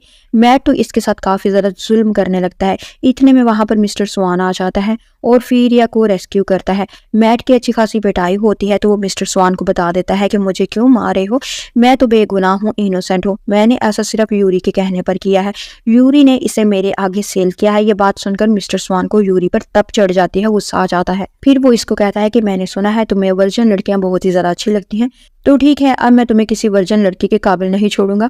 और फिर वो इसकी बॉटम पर, इसके सेंसिटिव पार्ट पर किक मारकर इसका बुरा हाल कर देता है। फिर हम देखते हैं फीरिया इसे थैंक्स बोलती है हेल्प करने के लिए। मिस्टर स्वान इसको फिर से उठा लेता है। वो इसको कहती है कि ये तुम क्या कर रहे हो, मुझे नीचे उतार दो। वो इसे कहता है कि तुमने सुना नहीं है, मैट ने बताया है कि यूरी तो तुम्हारी दुश्मन है, वो किसी भी वक्त तुम्हें नुकसान पहुंचा सकती है, और ये सब वो सिर्फ और सिर्फ इसलिए कर रही है कि मैंने इसको रिजेक्ट कर दिया है और इस बात का रिवेंज वो तुमसे लेगी, इसलिए अब तुम्हारी हिफाजत करना मेरी रिस्पॉन्सिबिलिटी बनता है। वो ये कहकर इसको गोद में उठाकर लेकर जाने लगता है। तभी वहां पर क्वीन पैमला और मैगन आ जाती हैं सामने से। ये सब देखकर पैमला को बहुत ही ज्यादा गुस्सा आता है कि जिस तरह से मिस्टर स्वान ने फीरिया को उठाया हुआ होता है, लेकिन अपने गुस्से और जेलसी को कंट्रोल कर लेती है। मिस्टर स्वान भी इसको नीचे उतार देता है। पैमला फीरिया को कहती है कि मैं तुम्हें लेने के लिए यहाँ आई हूँ, आज से तुम मेरे साथ मेरे घर में ही रहोगी, स्वान फैमिली में ही मेरे साथ रहोगी, और मेरे साथ मेरी माँ तुम्हारी माँ भी होगी। इसके बाद पर फीरिया तो बहुत ही ज्यादा कंफ्यूज दिखाई देती है कि ये क्या कह रही है। वो इससे कहती है कि ये तुम क्या कह रही हो, मुझे तो कुछ समझ नहीं आ रहा। पैमला इसको कहती है कि मुझे मेरी खोई हुई माँ मिल चुकी है और मिस क्वीन ही मेरी माँ है। ये बात सुनकर तो फीरिया के होश उड़ जाते हैं और वो तो हैरान परेशान से सबको देखने लगती है और कहती है कि तुम्हारी माँ तो मेगन है और यही तुम्हारी सच्ची यानी बायोलॉजिकल माँ भी है। मेगन और पैमला तो इन दोनों के सामने घबरा से जाते हैं कि कहीं हमारी चोरी ना पकड़ी जाए। और जल्दी से पैमला इसको कहती है कि शायद तुम्हें पता नहीं होगा, क्योंकि हम दोनों में ज्यादा क्लोजनेस जो नहीं थी, ज्यादा दोस्ती नहीं थी, तो मैंने शायद तुम्हें कभी बताया भी नहीं होगा कि मेगन मेरी सगी माँ नहीं है, ये तो मेरी स्टेप माँ थी। फिर ये फिर से कहती है कि नहीं, ये बात तो बिल्कुल भी सच नहीं है, मेगन तो तुम्हारी सगी माँ ही है, ये तुम्हारी बायोलॉजिकल माँ है, इसका बिहेवियर भी तो मैंने तुम्हारे साथ देखा हुआ है ना, ये तुम्हारे साथ बिल्कुल सगी बेटियों वाला प्यार किया करती थी। तुम झूठ क्यों बोल रही हो कि तुम इनकी बेटी नहीं हो, तुम किन की बेटी तो बिल्कुल भी नहीं हो, तुम तो मेगन की ही बेटी हो। अब की बार मेगन बोल पड़ती है कि तुम ये क्या बकवास कर रही हो, तुम तो जेलस हो रही हो कि इसकी माँ इसको मिल गई है और इसकी माँ इतनी ज्यादा रिच भी है। मैं तो इसके साथ इसलिए नाइसली बिहेव किया करती थी क्योंकि एक बहुत ही ज्यादा सबमिसिव, डिसिप्लिन्ड और नाइस किस्म की लड़की थी। वो फिर से कहने लगती है कि नहीं, ये तुम माँ बेटी झूठ बोल रही हो। अब की बार क्वीन और मिस्टर स्वान बोल पड़ते हैं कि ये ही मिस स्वान है, हमने डीएनए रिपोर्ट्स भी करवा ली हैं और बाकी सारी आइडेंटिटीज भी इसमें है, लेकिन ये कहती है कि डीएनए रिपोर्ट झूठी भी तो हो सकती है। मेगन तो इसको अब्यूज करने लगती है। मिस्टर स्वान इसको रोकता हुआ इसे फिर से उठाकर वहां से ले जाता है। फिर ये इससे कहती है कि नीचे उतारो मुझे। वो कहता है कि नहीं उतारूंगा और वो इसे लेकर हॉस्पिटल आ जाता है। हॉस्पिटल में डॉक्टर फीरिया के जख्मों पर मेडिसिन लगा रहा होता है क्योंकि इसे चोट जो लग गई हुई होती है। मैट ने इसे हिट भी तो किया हुआ होता है। मिस्टर स्वान डॉक्टर से मेडिसिन लेकर खुद लगाने लगता है। ये इसे थैंक्स बोलती है। मिस्टर स्वान इसको कहता है कि अभी यहाँ पर यूरी भी आ जाएगी, तुम इसे जिस तरह से चाहो पनिश कर सकती हो, मैंने इसे यहाँ इसीलिए बुलाया है ताकि तुम इस पर अपना गुस्सा निकाल दो। फिर वहां पर यूरी भी आ जाती है और ये देख करके मिस्टर स्वान इसे मेडिसिन लगा रहा होता है। ये इसके हाथ से मेडिसिन को पकड़कर दूर फेंक देती है और मिस्टर स्वान को कहती है कि तुम इसे मेडिसिन क्यों लगा रहे हो। वो कहता है तो फिर क्या मैं तुम्हारी जैसी झूठी मकार लड़की को मेडिसिन लगाऊं। वो कहती है कि हाँ ना, तुम्हें तो मेरा ख्याल रखना चाहिए, मैं तुम्हारे बेबी को पैदा करने वाली हूँ, तुम्हें तो मेरा कोई ख्याल ही नहीं है। तभी वहां पर पैमला आ जाती है और वो यूरी को कहती है कि तुम झूठ बोलना बंद कर दो कि तुम मिस्टर स्वान के बेबी की मां बनने वाली हो।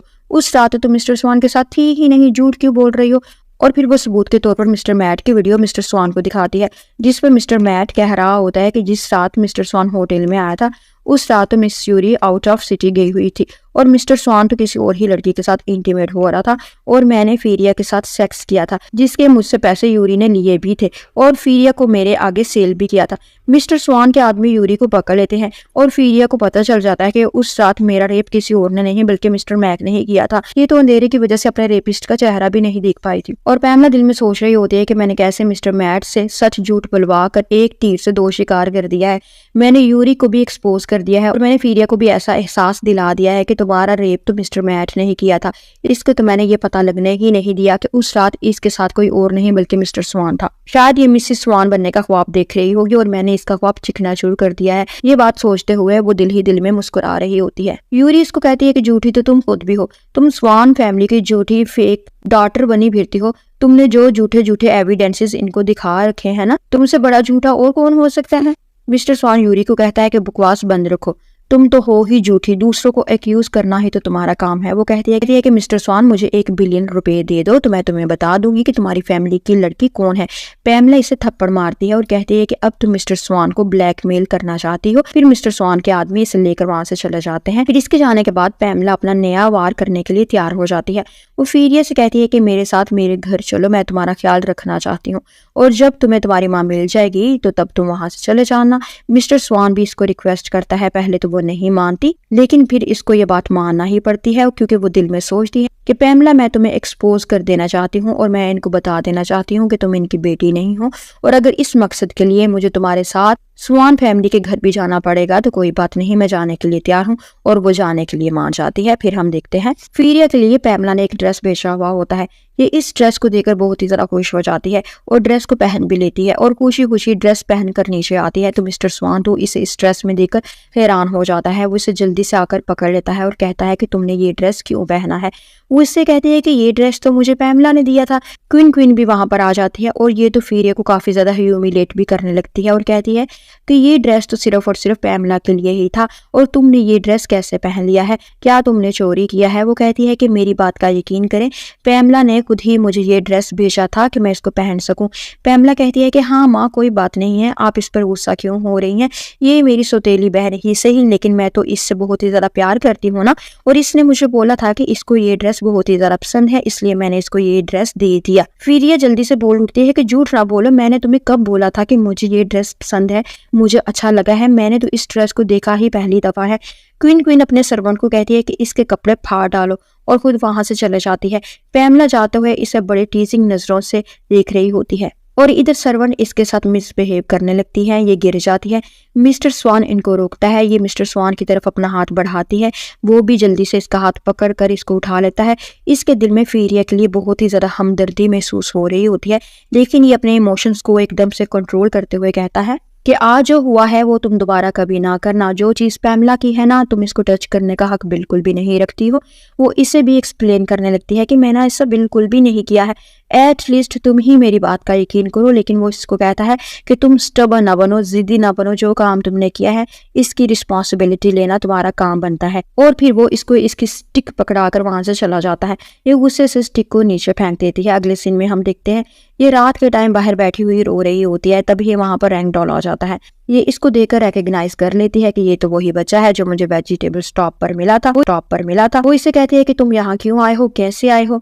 वो कहता है कि मैं यहाँ पर अपनी ग्रैंड माँ से मिलने के लिए आया हूँ। और वो इसको कहता है कि आप रो क्यों रही हैं, लगता है आपको अपने दोस्त की याद आ रही होगी, मेरे साथ चले, मैं आपको कुछ दिखाना चाहता हूँ। और ये फिर इसके साथ अंदर आ जाती है किचन में। इसने एक बॉक्स फीरिया के लिए रखा हुआ होता है। ये इसे इशारों से कहता है कि इस बॉक्स को खोलो, इसमें कुछ सरप्राइज है आपके लिए। इसको खोलने ही लगती है कि वहां पर पैमला और मिस्टर स्वान आ जाते हैं। मिस्टर स्वान को देखकर ये डर से जाते हैं कि कहीं अब फिर से ये दोनों मुझ पर कोई और इल्जाम लगाकर मुझे एक्यूज न करें। वो जल्दी से कहती है कि मैं तो सिर्फ यहाँ पर रैंक डॉल के साथ खेल रही थी। फिर वो रैंक डॉल को लेकर वहां से जाने लगती है। पैमला रैंक डॉल को कहती है कि मेरे पास आओ, लेकिन वो कहता है कि नहीं, मैं तो तुम्हारे पास नहीं आऊंगा, मुझे तो फीरिया आंटी के साथ ही रहना है। और ये फीरिया के साथ चिपक जाता है, इसको हक कर लेता है। पैमला को तो इसकी बात पर बहुत ही ज्यादा जेलसी होती है कि ये बच्चा भी इसके साथ ही क्लोज हो रहा है। फिर ये दोनों बाहर चले जाते हैं तो मिस्टर स्वान टेबल पर आकर बैठ जाता है।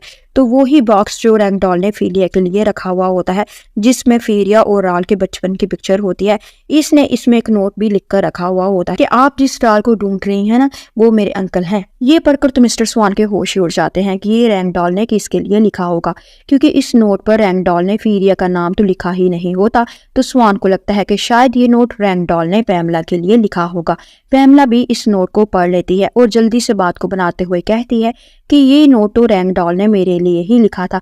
असल में ये मुझे कुछ दिन पहले कहीं मिला था और मैंने इससे पूछा था कि क्या तुम मेरे राल को जानते हो, तो इसने मुझे बोला था कि हाँ मैं इनको जानता हूँ, इसीलिए अभी इसने ये मेरे लिए लिख कर रखा होगा। मिस्टर स्वान इसको कहता है कि वो तो ठीक है, लेकिन रैंक डॉल तुमसे मिला कहाँ पर था, ये तो घर से बाहर बिल्कुल भी नहीं जाता है। ये इसे कहती है कि क्या मतलब है तुम्हारा, मैं तुमसे झूठ बोल रही हूँ क्या, मैंने 20 साल तुम्हारा इंतजार किया है, तुम्हारे लिए मैं तड़पी हूँ और अब तुम मुझ पर शक कर रहे हो। वो कहता है कि नहीं, ऐसी वैसी कोई भी बात नहीं है, मैं तो बस तुमसे पूछ ही रहा था। और फिर वो इसके करीब होकर इसको लिप्स पर किस करने लगती है। लेकिन मिस्टर स्वान की नज़रों के सामने फीरिया का चेहरा आ जाता है और वो इसको कहता है कि मुझे कोई ज़रूरी काम है, और वो मोबाइल पर किसी से बात करता हुआ जल्दी से वहाँ से चला जाता है।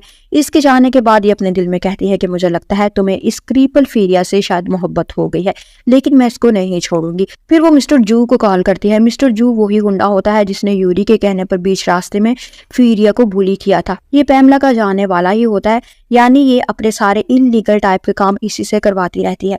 इस मिस्टर जो ने इस वक्त यूरी को पकड़ा हुआ होता है, क्योंकि इसने इसी के कहने पर फीरिया को बुली किया था और फिर इसका एक हाथ क्वीन ने कटवा दिया था, और इस बात का इसने इससे रिवेंज लेना होता है। इसने इसको पकड़ कर रखा हुआ होता है, इसको कैप्टिव बनाया हुआ होता है। तभी इसको पैमला की कॉल आती है और वो इसको कहती है कि मैं तुम्हें इतने ज्यादा पैसे दूंगी, तुमने रैंगडाल को और फीरिया को मार देना है। वो कहता है कि पहले एक लड़की के कहने पर मैंने फीरिया पर अटैक किया था, तो मैंने अपना हाथ कटवा दिया था। अब तुम्हारे कहने पर फिर से वही गलती करूंगा तो शायद मिस्टर स्वान मेरा गला ही काट डाले। वो कहती है कि ऐसा वैसा अब कुछ नहीं होगा, अगर तुम पकड़े भी जाओगे तो मैं तुम्हें बचा लूंगी और पैसे भी अच्छे खासे दे दूंगी। फिर हम देखते हैं मिस्टर स्वान को आकर इसका असिस्टेंट बताता है कि रैंगडाल को किसी ने किडनैप कर लिया है। ये जल्दी से भागता हुआ अपने सिक्योरिटी कैमरास को चेक करने के लिए आता है, और वहां पर सब पहले से ही मौजूद होते हैं। कैमरास में देख रहे होते हैं कि फीरिया ने रैंगडाल को उठाया हुआ होता है और वो भाग रही होती है। फेस तो दिखाई नहीं देता कि ये कौन है, लेकिन ये कोट फीरिया का ही होता है, जिससे सबको लगता है कि ये फीरिया ही है और इसने रैंगडाल को किडनैप भी किया है। वो सब फीरिया के रूम में आते हैं, लेकिन वहां पर फीरिया तो होती ही नहीं है, और यहाँ पर हमें फ्लैशबैक दिखाया जाता है। जब फीरिया सो रही थी तो एक मेड ने रैंगडाल को बेहोश किया था और इसे लेकर चले जाती है, और फिर फीरिया की आंख भी खुल जाती है और ये देखती है कि ये क्या हो रहा है, कोई रैंगडाल को लेकर जा रहा है। ये इनके पीछे भागने लगती है। एक मेड पीछे से आकर इसके सर पर हिट करती है और इसको बेहोश कर देती है, और इसका कोट खुद पहन लेती है और रैंगडाल को लेकर चले जाते हैं, जिससे सबको लगता है कि रैंगडाल को फीरिया ने ही किडनैप किया है। और रैंगडाल को ले जाने के बाद ही फीरिया को भी वहां से ले जाते हैं, और घर वालों को ना तो फीरिया मिलती है और ना ही रैंगडाल मिलता है, इसलिए इनको यकीन होता है कि फीरिया ने ही ये सब कुछ किया है। और यहाँ पर सीन दोबारा से प्रेजेंट में आ जाता है। सब फीरिया को ही कल्प्रिट समझ रहे होते हैं कि इसने ही रैंगडाल को किडनैप करवाया है। फिर हम देखते हैं इन दोनों को बांधा गया होता है, और यहाँ पर इनके साथ यूरी भी होती है, ये भी बंधी हुई होती है। ये फीरिया को कहती है कि तुम मुझे खोलो, मैं रैंगडाल को लेकर इसको बचाकर यहाँ से चले जाती हूँ और तुम्हारे लिए जाकर मैं हेल्प को भेजती हूँ। फीरिया कहती है कि क्या तुमने मुझे फूल समझा हुआ है, मैं जानती हूँ कि तुम ना तो मेरे लिए हेल्प लेकर आओगी और ना ही किसी को भेजोगी मेरी हेल्प करने के लिए, और ना ही तुम रैंगडाल को जिंदा सलामत मिस्टर स्वान तक क्वीन तक पहुंचाओगी। यूरी इसको कहती है कि पागल ना बनो, अगर तुम्हें मुझ पर यकीन नहीं है तो खुद ही इसे बचाओ और यहाँ से भागो, लेकिन तुम कितना दूर भाग कर जा सकती हो, पहले तुम मुझे ये तो बताओ, तुम तो लंगड़ी हो, क्रीपल हो, तुम तो आसानी से पकड़ी जाओगी। रैंगडाल भी कहता है कि नहीं नहीं, मैं तो कभी यूरी के साथ नहीं जाऊंगा। फीरिया को भी यूरी की बात ठीक लगती है। वो वहां पर पड़े हुए कांच की मदद से यूरी की रस्सी को काट डालती है, और इधर से ये गुंडा अपने आदमियों के साथ आ जाता है। यूरी रैंगडाल को लेकर भाग जाती है और ये गुंडा फीरिया के साथ बदतमीजी करने लगता है, इसका रेप करने लगता है। और यहाँ पर इनको इन्फॉर्मेशन मिलती है कि रैंगडाल मिल गया है, और ये भी भागते भागते यहीं को आ जाते हैं। रास्ते में इनको यूरी भी मिलती है। रैंगडाल तो बेहोश हो चुका हुआ होता है। यूरी इनको बताती है कि मैं रैंगडाल को बचा कर लेकर आई हूँ, इसे फीरिया ने किडनैप किया था। मिस्टर स्वान को तो इस बात पर बिल्कुल भी यकीन नहीं आता कि फीरिया ऐसे कैसे कर सकती है। वो सब जल्दी से रैंगडाल को हॉस्पिटल लेकर जाने लगते हैं। रैंगडाल को रास्ते में ही होश आ जाता है और वो मिस्टर स्वान को बताता है कि मुझे फीरिया ने तो रेस्क्यू किया है, इसने मुझे किडनैप नहीं किया था। मिस्टर स्वान को फिर से यूरी पर बहुत ही ज्यादा गुस्सा आता है कि इसने मुझे फिर से फीरिया के खिलाफ भड़काया है। ये फिर फीरिया को बचाने के लिए जाता है, और यहाँ पर हम देखते हैं फीरिया इसी गुंडे से अपनी जान को बचाने के लिए, अपनी इज्जत को बचाने के लिए अपना गला काट लेती है। और इधर से पैमला आ जाती है। वो इस गुंडे को 3-4 थप्पड़ मारती है कि तुम्हें तो मैंने बोला था कि इसका मर्डर कर देना, तुमने अभी तक इसे जिंदा रखा हुआ है। तभी ये सब वहां पर पहुंच जाते हैं। इनको आता हुआ देखकर पैमला इसी गुंडे को कहती है कि मेरे गले पर नाइफ रखो। वो भी ऐसे ही करता है। मिस्टर स्वान को वो बोलता है कि मुझे यहाँ से जाने दो, वरना मैं तुम्हारी महबूबा यानी पैमला को मार डालूंगा।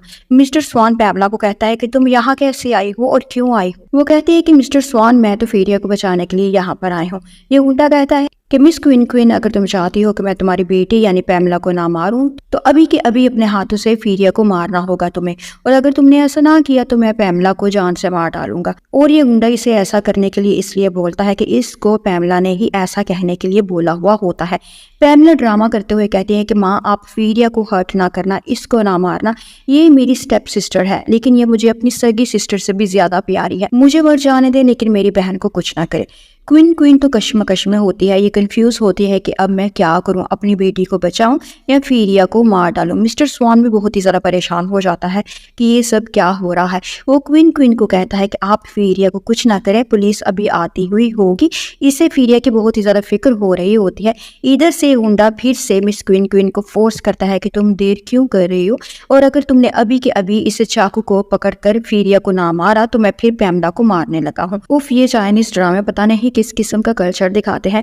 क्वीन क्वीन चाकू पकड़ लेती है और फीरिया को स्टैब कर देती है और इसे गले से लगाते हुए रोते हुए कहती है कि मुझे माफ कर देना, मैं मजबूर थी, मेरे पास कोई दूसरा रास्ता नहीं था, मुझे अपनी औलाद को बचाना था, इसीलिए तुम्हें मुझे मारना पड़ा। वैसे भी तुम बिना माँ के बच्ची हो, और जिनकी माएँ बच्चों से खो जाती हैं या फिर जिनकी माएँ मर जाती हैं, ऐसे बच्चों का दुनिया में रहना बहुत ही ज़्यादा मुश्किल होता है, इसलिए तुम्हारा मर जाना ही बेहतर है। इस सीन को देखकर मेरे आंसू निकल जाते हैं। ये बड़ा ही ज़्यादा इमोशनल सीन था। पैमला का मकसद पूरा हो जाता है, इसने माँ के हाथों से बेटी का मर्डर करवा दिया होता है। फीरिया गिर जाती है। मिस्टर स्वान को क्वीन क्वीन पर बहुत ही ज़्यादा गुस्सा आता है। वो जल्दी से फीरिया को लेकर हॉस्पिटल आता है।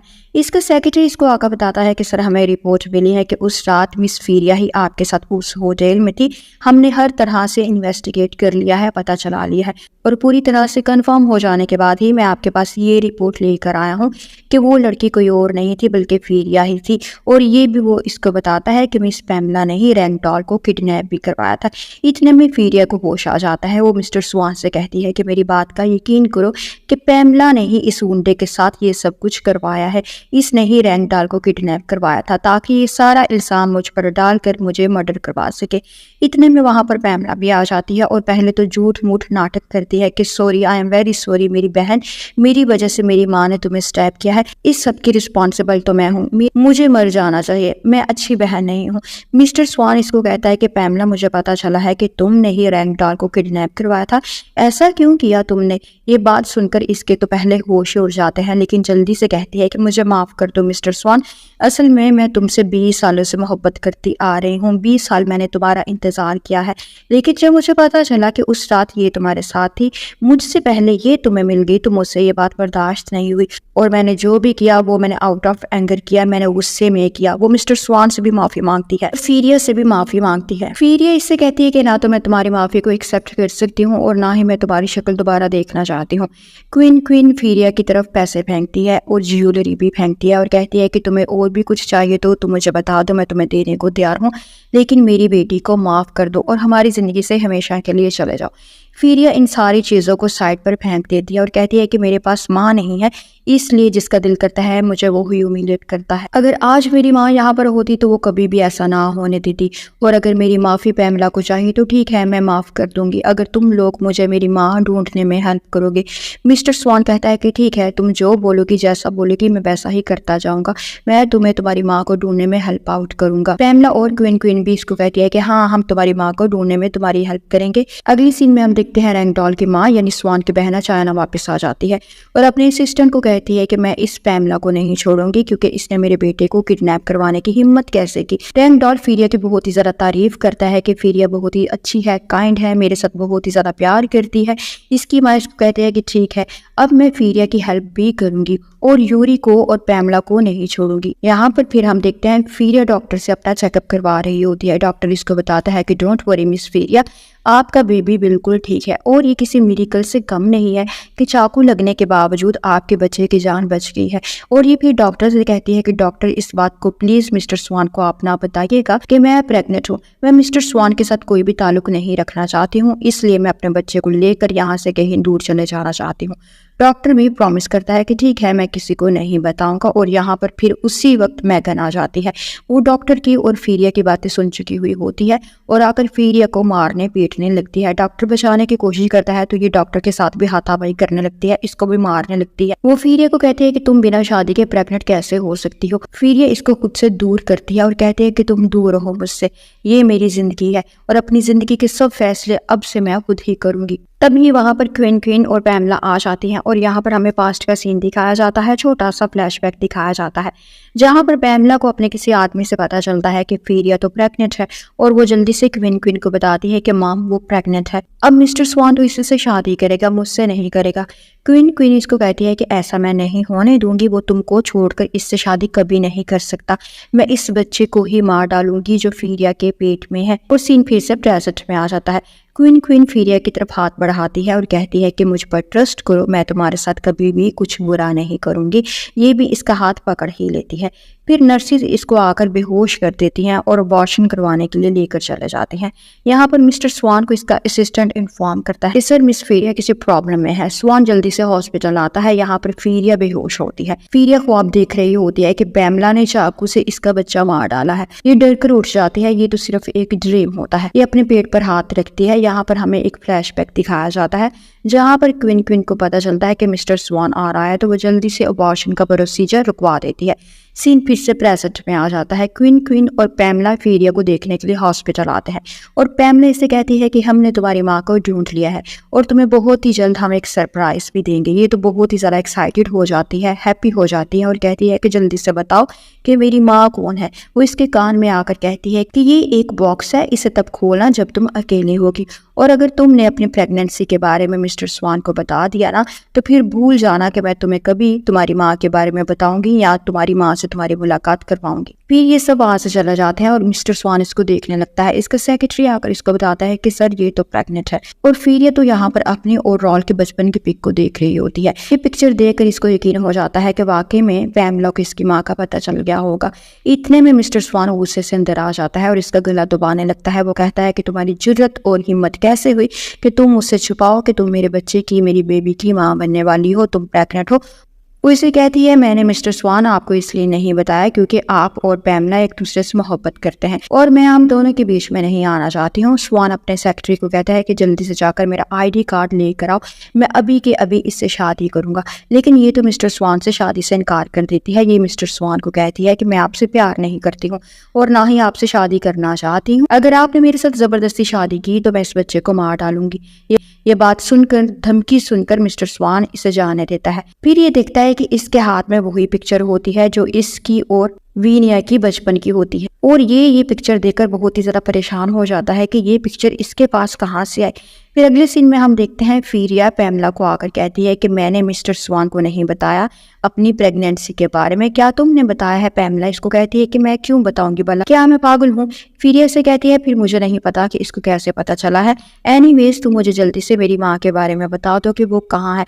वो इससे कहती है कि ठीक है, पहले तुम ये नाइफ पकड़ो और इससे फौरन अपना बच्चा खुद ही मार डालो, फिर मैं तुम्हें बता दूंगी कि तुम्हारी माँ कौन है, कहाँ है। फीरिया रोने लगती है। वो क्वीन के पाँव पकड़ लेती है कि आप खुद भी एक माँ होकर मुझसे ऐसा करने के लिए कैसे कह सकती हैं।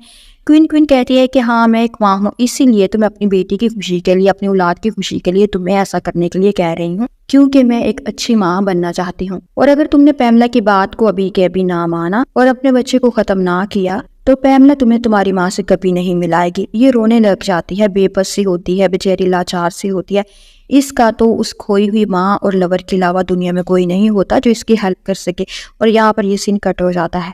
सीन शिफ्ट होकर फिर मिस्टर स्वान की सिस्टर पर आता है। ये इन्वेस्टिगेट करवा लेती है और इससे पता चल जाता है कि यूरी और पैमला तो आपस में कजन्स हैं और पैमला तो क्वीन की बेटी नहीं है। इसने तो इम्पर्सोनेट किया हुआ है, यानी सिर्फ और सिर्फ इसने क्वीन की बेटी बनने का झूठा डोंक रचाया हुआ है और क्वीन की असल बेटी तो फीरिया है। फिर ये सारी सच्चाई मिस्टर स्वान को बताना चाहती है। हम देखते हैं मिस्टर स्वान और इसकी बहन घर आते हैं तो ये एक दूसरे के आमने सामने ही आ जाते हैं। तो इनके आने से कुछ सेकंड्स पहले ही फीरिया ने अपने बच्चे की जान ले ली हुई होती है। मिस्टर स्वान आकर इसको संभालता है। ये इसको कहती है कि मैं तुमसे बहुत ही ज़्यादा नफरत करती हूँ मिस्टर स्वान, और तुम्हारे बच्चे से भी मुझे बहुत ही ज़्यादा नफरत है, इसलिए अपनी माँ से मिलने के लिए मैंने अपने बच्चे को मार डाला है। पैमला तो फिर से ड्रामा करने लगती है कि मिस्टर स्वान ये देखो ये किस किस्म की लड़की है, इसने अपने बच्चे की जान ले ली है। हमने तो इसको कितना ज़्यादा रोका था लेकिन ये कितनी जालिम है और कितनी बुरी माँ निकली। स्वान की सिस्टर इसको कहती है कि बकवास बंद करो तुम, मैं जानती हूँ कि तुमने ही इसे ऐसा करने के लिए मजबूर किया हुआ होगा। मिस्टर स्वान इसे लेकर हॉस्पिटल आ जाता है और ये बड़ा नडहाल सा बैठा हुआ होता है, गुमसुम सा बैठा हुआ होता है। इसकी बहन आकर इसको कोट उड़ा देती है और कहती है कि याद है ना, जब बचपन में तुम्हें किडनैप कर लिया गया था तो मैं बहुत ही ज़्यादा डर गई थी, और अब जब मेरा बेटा भी किडनैप हुआ था कुछ दिन पहले तो मैंने सेम वैसा ही डर महसूस किया था। और फिर जिसने मेरे बेटे को अगवा किया था, किडनैप किया था, मैंने उसके बारे में इन्वेस्टिगेट भी करवा लिया कि ये पैमला कौन है। ये लो फाइल, तुम भी चेक कर लो। ये फाइल पकड़ता है तो इसे तो शौक लग जाता है कि पैमला तो इनके साथ झूठ बोल रही हुई होती है, असली वेनिया तो फीरिया ही होती है। ये सब जानकर इसके होश ही उड़ जाते हैं। ये बहुत ही ज्यादा परेशान हो जाता है, इसके आंसू निकलने लगते हैं। ये अपनी बहन को कहता है कि मेरे बच्चे को कुछ नहीं होना चाहिए वरना मैं सह नहीं पाऊंगा। इतनी देर में डॉक्टर बाहर आता है और इसको बताता है कि हम बेबी को नहीं बचा पाए हैं। इसके हाथ से फाइल गिर जाती है। फाइल मोबाइल जो भी इसके हाथ में इसने पकड़ा होता है वो गिर जाता है और इसका दिल पूरी तरह से टूट जाता है, हर्ट होता है। फिर अगले सीन में हम देखते हैं ये फीरिया का हाथ पकड़ कर बैठा हुआ होता है, ये रो रहा होता है। इसकी बहन इसको कहती है कि अब हमें पैमला को सबके सामने एक्सपोज करना होगा। तुम क्वीन से शादी करने के लिए हाँ बोल दो कि मैं पैमला से शादी करने के लिए तैयार हूँ। कुछ देर में फीरिया को होश आ जाता है, वो जल्दी से बेड से उठकर भागने लगती है। स्वान की बहन इसको रोकती है। वो कहती है कि अभी तो तुम ठीक नहीं हुई हो, तुमने पूरी तरह से रिकवर नहीं किया है, तुम कहाँ जा रही हो, तुम्हें रेस्ट की जरूरत है। वो कहती है कि मैं पैमला के पास जा रही हूँ, इसने बोला था कि वो मुझे मेरी माँ से मिलवा देगी अगर मैं अपने बच्चे को खत्म करूंगी। अब तो मेरा बेबी भी नहीं रहा, तो अब मुझे मेरी माँ से मिलना है, जाने दो मुझे प्लीज, मुझे ना रोको। मिस्टर स्वान इसे पीछे से पकड़ लेता है और कहता है कि मैं भी तुम्हारी माँ का पता बता सकता हूँ तुम्हें, मुझे भी पता है कि वो कौन है। फिर ये कहती है क्या तुम भी जानते हो मेरी माँ के बारे में, तो प्लीज तुम ही मुझे बता दो कि वो कौन है, कहाँ है, मुझे जल्दी से मेरी माँ के पास लेकर चलो, मैं जल्दी से जल्दी इनसे मिलना चाहती हूँ। ये बड़ा इमोशनल सीन था, इस ड्रामे में बहुत ही ज्यादा इमोशनल सीन्स हैं। तो कहती है कि मैं अब अपनी माँ के बिना थक गई हूँ, मुझे प्लीज मेरी माँ के पास ले चलो, मुझसे अब और बर्दाश्त नहीं होता। मिस्टर स्वान कहता है कि मैं तुम्हें उनके पास लेकर जा तो नहीं सकता कि अब तो इनकी डेथ हो चुकी हुई है। ये बात सुनकर तो फीरिया का और भी ज्यादा बुरा हाल हो जाता है। इससे लगता है कि अब इसके लिए कोई होप बाकी नहीं रही है। वो ये भी कहता है कि तुम्हारे बचपन का दोस्त राल था ना, उसके बारे में भी मुझे पता है कि वो कहाँ है, उसकी भी डेथ हो चुकी है। फीरिया रोने लगती है और इतना ज्यादा गमगीन हो जाती है कि बेहोश हो जाती है। मिस्टर स्वान अपने दिल में सोचता है कि जो मैंने और क्वीन ने तुम्हारे साथ किया है ना, तो इसके बाद तो हम दोनों तुम्हारे लिए जिंदा होकर भी मर चुके हैं। फिर हम देखते हैं मिस्टर स्वान क्वीन को कह देता है कि मैं पैमला से शादी करने को तैयार हूँ। ये दोनों बहुत ही ज़्यादा खुश हो रही होती है और ऊंची ऊंची बात कर रही होती है कि मुझे तो यकीन ही नहीं आ रहा कि मिस्टर स्वान मुझसे शादी करने के लिए मान कैसे गया है। और ये बात यहाँ पर छुप कर बैठा हुआ कॉल भी सुन लेता है और मुस्कुरा देता है और कहता है कि देखो मैं तुम्हारी शादी पर करता क्या हूँ। फिर हम देखते हैं मिस्टर स्वान फेरिया को लेकर घर आ जाता है। फेरिया अपना बैग उठाने लगती है लेकिन ये इसको बैग नहीं उठाने देता और फौरन इसका काम खुद करने लगता है। फिर मिस्टर स्वान और पैमला की शादी का फंक्शन हो रहा होता है। पैमला और क्वीन तो बहुत ही ज़्यादा खुश होती हैं। इधर फेरिया रैंगडॉल के साथ बैठी इसको पढ़ा रही होती है कि अचानक से इसकी आंखों में आंसू आना शुरू हो जाते हैं। रैंगडॉल इसको कहता है कि आप रो क्यों रही हैं, क्या हुआ है, लगता है आपको एकदम से अपने बचपन की दोस्त याद आ गया है, इसलिए मैं आपको एक सरप्राइज देता हूँ। और वो इसे फंक्शन में लेकर आता है। यहाँ फंक्शन में पैमला अनाउंसमेंट कर रही होती है कि आज मेरे बचपन के दोस्त के साथ शादी हो रही है जिससे मैं प्यार से हमेशा राल कहा करती थी और मैं इसकी वीनिया हूँ। ये दोनों नाम सुनकर फेरिया के तो होश ही उड़ जाते हैं। पैमला इसे देखकर गुस्से में आ जाते हैं कि तुम यहाँ क्यों आई हो, निकलो यहाँ से, दफा हो जाओ। फेरिया लड़खड़ाती हुई स्टेज पर आती है। मिस्टर स्वान इसे सहारा देता है, इसको पकड़ता है। ये मिस्टर स्वान को आंखों में आंसू लिए बताती है कि वीनिया तो मैं हूँ और तुम मेरे लाल हो। मिस्टर स्वान की आंखों में भी आंसू होते हैं। वो इसको कहता है कि हाँ मैं पहले से ही चाहता हूँ कि तुम ही मेरी वीनिया हो और मैं ही तुम्हारा लाल हूँ। क्वीन को तो फेरिया पर बहुत ही ज़्यादा गुस्सा आता है। वो कहती है कि तुम क्यों मेरी बेटी की खुशियों के पीछे पड़ी हुई हो। पैमला भी गुस्से में पागलों की तरह चीखने चलाने लगती है कि निकलो यहाँ से, दफा हो जाओ, यहाँ क्यों आई हो, मैं क्या हूँ, तुम झूठ बोल रही हो। मिस्टर स्वान की बहन आकर इसके मुंह पर जोरदार थप्पड़ मार देती है और कहती है कि अब तुम एक्सपोज हो चुकी हो, अब तुम झूठ बोलना बंद कर दो। यहाँ पर मिस्टर कार्ल भी बैठा हुआ होता है। वो एक टेप रिकॉर्डिंग उसी वक्त चलवा देता है जिसमें यूरी सब सच बता रही होती है कि असल में वीनिया तो फेरिया ही है और पैमला और मैगर ने मिलकर इसके सारे बर्थमार्क को, टीथ मार्क को मिटा दिया होता है और इसका पेंडेंट भी इसे छीन लिया हुआ होता है और DNA रिपोर्ट भी इन्होंने ही चेंज की थी। फिर हम कॉल को देखते हैं, इसे ब्लड की वॉमिटिंग होती है, इसे कैंसर हो चुका हुआ होता है, ये मरने वाला होता है। इसलिए ये मरने से पहले फीरिया की हेल्प करना चाहता है। इधर हम देखते हैं पैमला को तो पता चल चुका होता है कि अब तो मेरा भांटा फूट गया है। वो क्वीन को कहती हैं कि तुम इस लंगड़ी बेटी का क्या करोगी, तुम तो खुद इसके बच्चे को मार चुकी हुई हो। मैं ही तुम्हारी बेटी हूँ, देखो मैं कितनी प्यारी हूँ और मैं इसकी तरह क्रीपल भी नहीं हूँ। और हम दोनों माँ बेटी, चाहे हम नाटक ही कर रहे हैं लेकिन हम दोनों एक दूसरे के साथ कितने खुश हैं। क्वीन फीरिया के पैरों को आकर हाथ लगाती है और कहती है कि मैं तुम्हारी माँ कहलाने के लायक भी नहीं हूँ, मैंने तुम्हारे साथ ऐसा कैसे किया, मैंने अपने हाथों से अपने ग्रैंडसन को मार डाला है, मैं तुम्हारी माँ नहीं हूँ। फिर वो उठकर पैमला का गला दबाने लगती है और पैमला की माँ अपनी बेटी को बचाने के लिए चाकू पकड़कर क्वीन को मारने लगती है और फीरिया आगे हो जाती है और चाकू इसको लग जाता है। ये गिर पड़ती है, सब रोने लग जाते हैं। कोई एम्बुलेंस को बुलाने की बात करता है। ये मिस्टर स्वान को कहती है कि राल तुम ना रो, मुझे खुशी खुशी विदा करो, मैं 20 साल से एक मुश्किल सफर में हूँ, अब मैं थक चुकी हूँ, मैं आराम करना चाहती हूँ, मुझे जाने दो। मिस्टर स्वान की आंखों से आंसू गिरने लगते हैं। वो भी कहता है कि हाँ वीनिया अब तुम जाओ, तुम वाकई में थक चुकी हो, दुनिया ने तुम्हारे साथ बहुत ही गलत किया है। वो ये वर्ड्स इसको कह तो रहा होता है लेकिन इसकी आंखों से आंसू कंट्रोल नहीं हो पाते। जिस मोहब्बत को ये 20 साल से ढूंढ रहा था वो मिली भी तो इस हालत में कि वो दुनिया से जा रही होती है। क्वीन मिस्टर स्वान को कहती है कि नहीं नहीं ऐसे ना बोलो, मेरी बेटी को मरने की परमिशन ना दो, मेरी बेटी प्लीज़ मुझे छोड़कर कहीं ना जाओ, मैंने तुम्हारे साथ बहुत ही बुरा किया है, मैंने गुनाह किया है, इसकी माफ़ी मुझे तुमसे कभी नहीं चाहिए, मैं खुद को खुद पनिश करूंगी, लेकिन तुम प्लीज़ मुझे छोड़ कर ना जाओ। फिर ये कहती है कि माँ क्या आपको याद है उस रात आपको बचाने के लिए जब मैं एम्बुलेंस को लेने के लिए भागी थी तो मुझे मेरे डैडी ने पकड़कर बहुत ही ज़्यादा मारा पीटा था और मेरी टांग टूट गई थी जो कभी ठीक ना हो सकी और मैंने सारी जिंदगी अपाहिज बनकर गुजार दी, फिर भी मैं आपको ढूंढती रही। काश अगर मैं बचपन में आपसे खोना चाहती तो मैं भी उन बच्चों की तरह होती जो अपनी माँ के साथ खुश होते हैं। अब अगर मैं अगले जन्म में दोबारा आपकी बेटी बनूंगी तो प्लीज मुझे संभाल कर रखना, मुझे खोने ना देना। इतने में कोई आवाज लगाता है कि एम्बुलेंस आ गई है और जैसे ही एम्बुलेंस के आने की आवाज आती है फिर ये अपना आखिरी सांस लेती है और अपना आखिरी सांस लेने से पहले ये राल के फेस को टच करने के लिए अपने हाथ को बढ़ाती है, लेकिन ये इतनी अनफॉर्चुनेट होती है, अनलकी होती है कि ये आखिरी टाइम पर राल को एक दफा टच भी नहीं कर पाती और इसकी मौत हो जाती है। और यहीं पर इस सैडेस्ट स्टोरी का एंड हो जाता है।